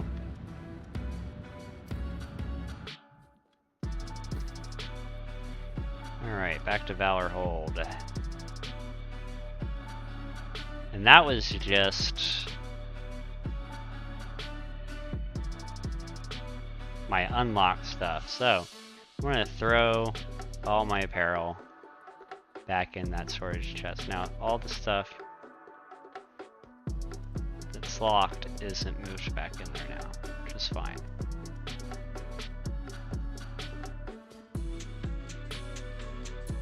Still just the teensiest bit overweight. We're gonna go through and start looking at the weapons. I believe I already pulled out all the weapons I could, right? Yep. Okay.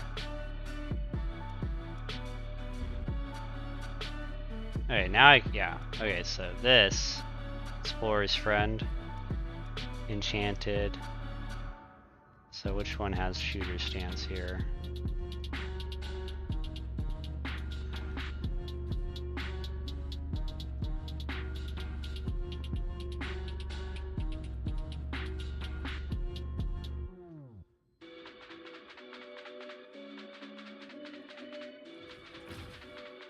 Yeah, again, I think I can just get rid of a lot of these, because I don't think they're going to be that important to me.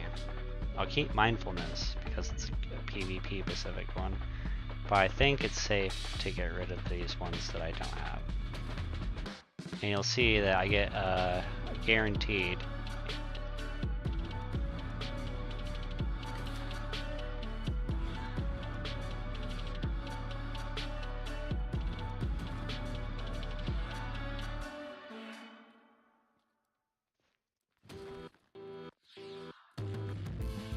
Throw Mindfulness back in there because we know we want to keep it. This is a particularly good blunderbuss. A particularly good blunderbuss.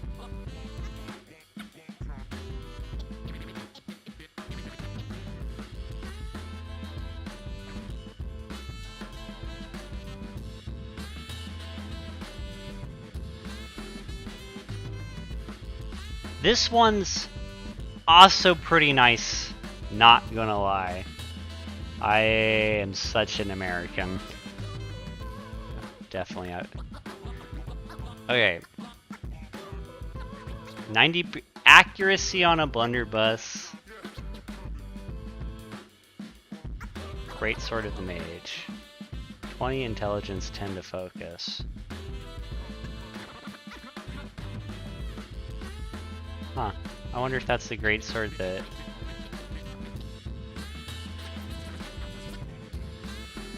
Wowie. It's so hard. Such an American. Have a hard time getting rid of weapons. I'm like, oh, it all has infinite potential. Yeah, this is another one that has a shooter stance enabled on it. And then some of these are like quest items that I got, so I won't be able to get these ones again. So, and these ones are worth hanging on to because a lot of the quest, like this is one, Orid's Anger. Where did I get this one from? This was a Brimstone Sands. I'm pretty sure I can tell that because it's a 605 gear score.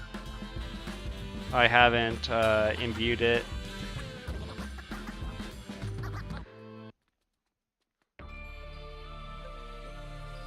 I believe this was another Brimstone Sand one as well.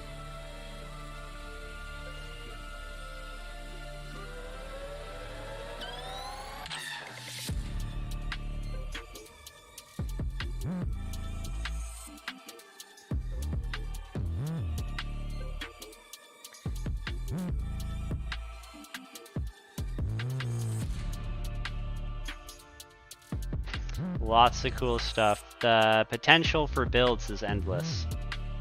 There's people want to say that there's like you have to group up all your enemies to deal max damage, but I don't think that's true because of the backstab damage with the guaranteed crits, and you at most can only hit.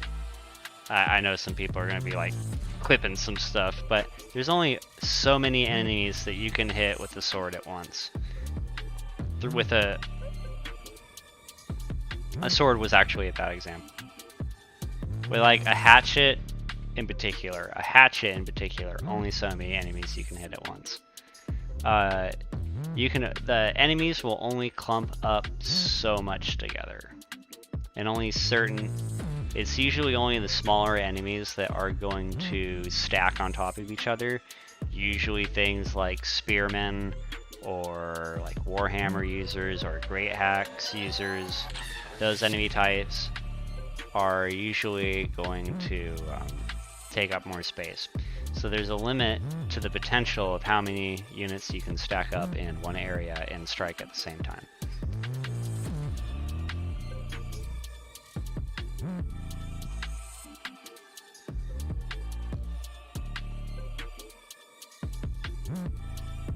Whew. Okay, I think that is all you're gonna get out of me, which we have about 7 minutes left to end it at a nice even number, and I think I will go ahead and do that. Lots of equipment to go through still, but I hope you guys liked how I tried to break it down in a little bit smaller steps. And then I'm glad you guys were able to see some stuff about the auction house with how items can be listed in price, and then just explaining to you why they're the price for 10 gold while I'm trying to sell for 600 gold. We went over some of the endgame content that we introduced. We went over where you can view expedition rewards, the crafting materia. We went over the leveling processes and when to buy your first house, and to focus on your combat trophies, and when to start focusing on luck and how luck will affect your drop rates. We went over a little bit about how you need to do expertise bumps. Please look forward to seeing a lot of YouTube shorts coming your way from this channel. They're going to help break it down into enjoyable parts as you learn how to play more of this cool game. Thank you all for joining me in the YouTube live. I really hope that you had a good time. Just seeing some of the items, some of the different perks. I really hope that some of the newer players were able to see just some of the stuff that they'll be able to run across, and just kind of how it all scales up. I hope that was able to be communicated efficiently during this live. If it didn't, don't worry. There are still plenty more, and we'll be able to really get into some more of the nitty and gritty. And when I review this, hopefully I will be able to clip the video that I've just taken. Hopefully hopefully I did a good enough job that we'll be able to see it like that.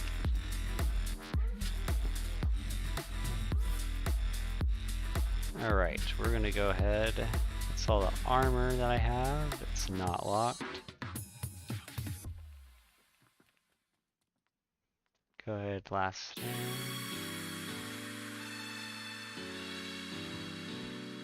That, all of it back in.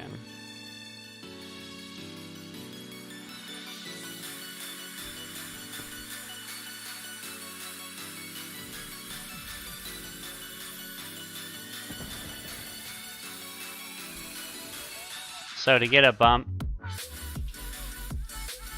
I'll show you how to get it. To get a bump, what I have to do to increase this number on the left, this is the only thing I didn't really go over, is that you upgrade, this is max so I can't even do it for that. You upgrade here to get it up to 625, and then you can view, so I can see where that extra percent comes in. So if you ever have questions about that, like you can see 612 is what this would take for 2000, and that's 5.1. But you can look, if I do like 507, you can see it's still 5%, and you can see exactly where that 0.1% comes in. Is it at 610? Is it at 609? 608? So 608, 609, you get your extra 0.1%. And then having it from 500, or excuse me, from having it 600, you're going to get 100 umbral shards from your boxes.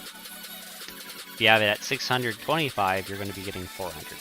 So just remember that when you're using different gypsum orbs and things like that.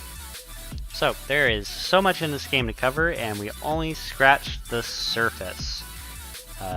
Good luck in all your levelings. Don't forget that there's this helpful chat called Help Chat. It is not very populated. Don't be afraid to post things there. You might not always get a response, but you'll definitely get a more serious response. The opportunity is there, at least. It is always good to populate other chats. The global chat, the recruitment chat, the trade chat. They're very populated. And I'm trying to encourage people to use more voice chat, in-game voice options. That'll actually be the last thing that we end the game in. So you can see that when I have push to toggle, talk enabled. So that brings an icon over my head, allowing me to talk to everyone in the world. If I was in a group here, it would not be local, it would be party chat. So someone could be all the way in the other town. I could still hear them in the voice chat. Sometimes, when you click the button over here, instead of that mark appearing over here, it'll be a red icon and it'll say something like port failure. I'm going to show you how to fix that real quick. So say you just tried to talk and you see a red icon instead of that. What you're going to do is you're going to go to menu, settings, social. You're going to go to voice chat mode. You're going to disable. And then, while we're here, the first thing that you want to check too is you want to make sure that your microphone's set.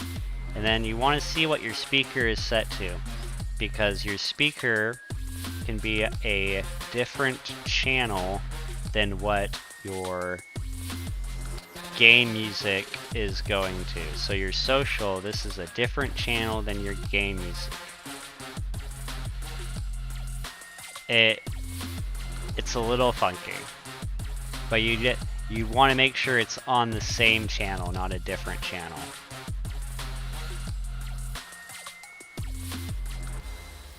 You can see I can change it to a variety.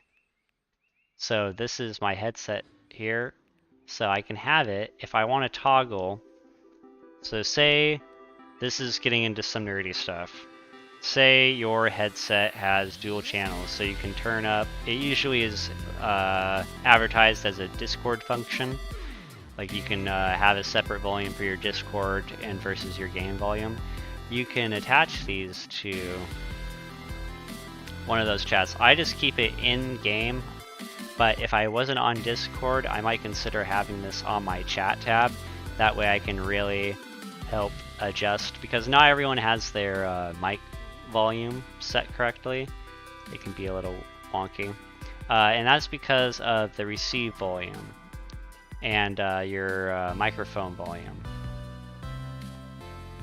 Because I don't have this at 83%, I have mine down a little bit, but having it at 100% is good. I have mine just a little bit lower, that way if people need to, they can ask me to turn it up. But this, since I am talking, people aren't always expecting people to talk in games for some reason. So I tried not to be too loud when I come in. And then what you're gonna do is you're gonna re-enable it once you check all your settings. And then once you do that, you should have your voice chat. Now if it doesn't work, what's gonna happen is at this part, instead of when you go from disable to enable, you see how it's thinking right there? It's gonna never stop thinking. It's gonna have a ring of death. Alright, we have gone through the entire music track. It is time for me to get off New World and go back to the old world, as they say. Thank you. That was the last little tip I was gonna throw in there. Thank you so much for checking out the YouTube stream.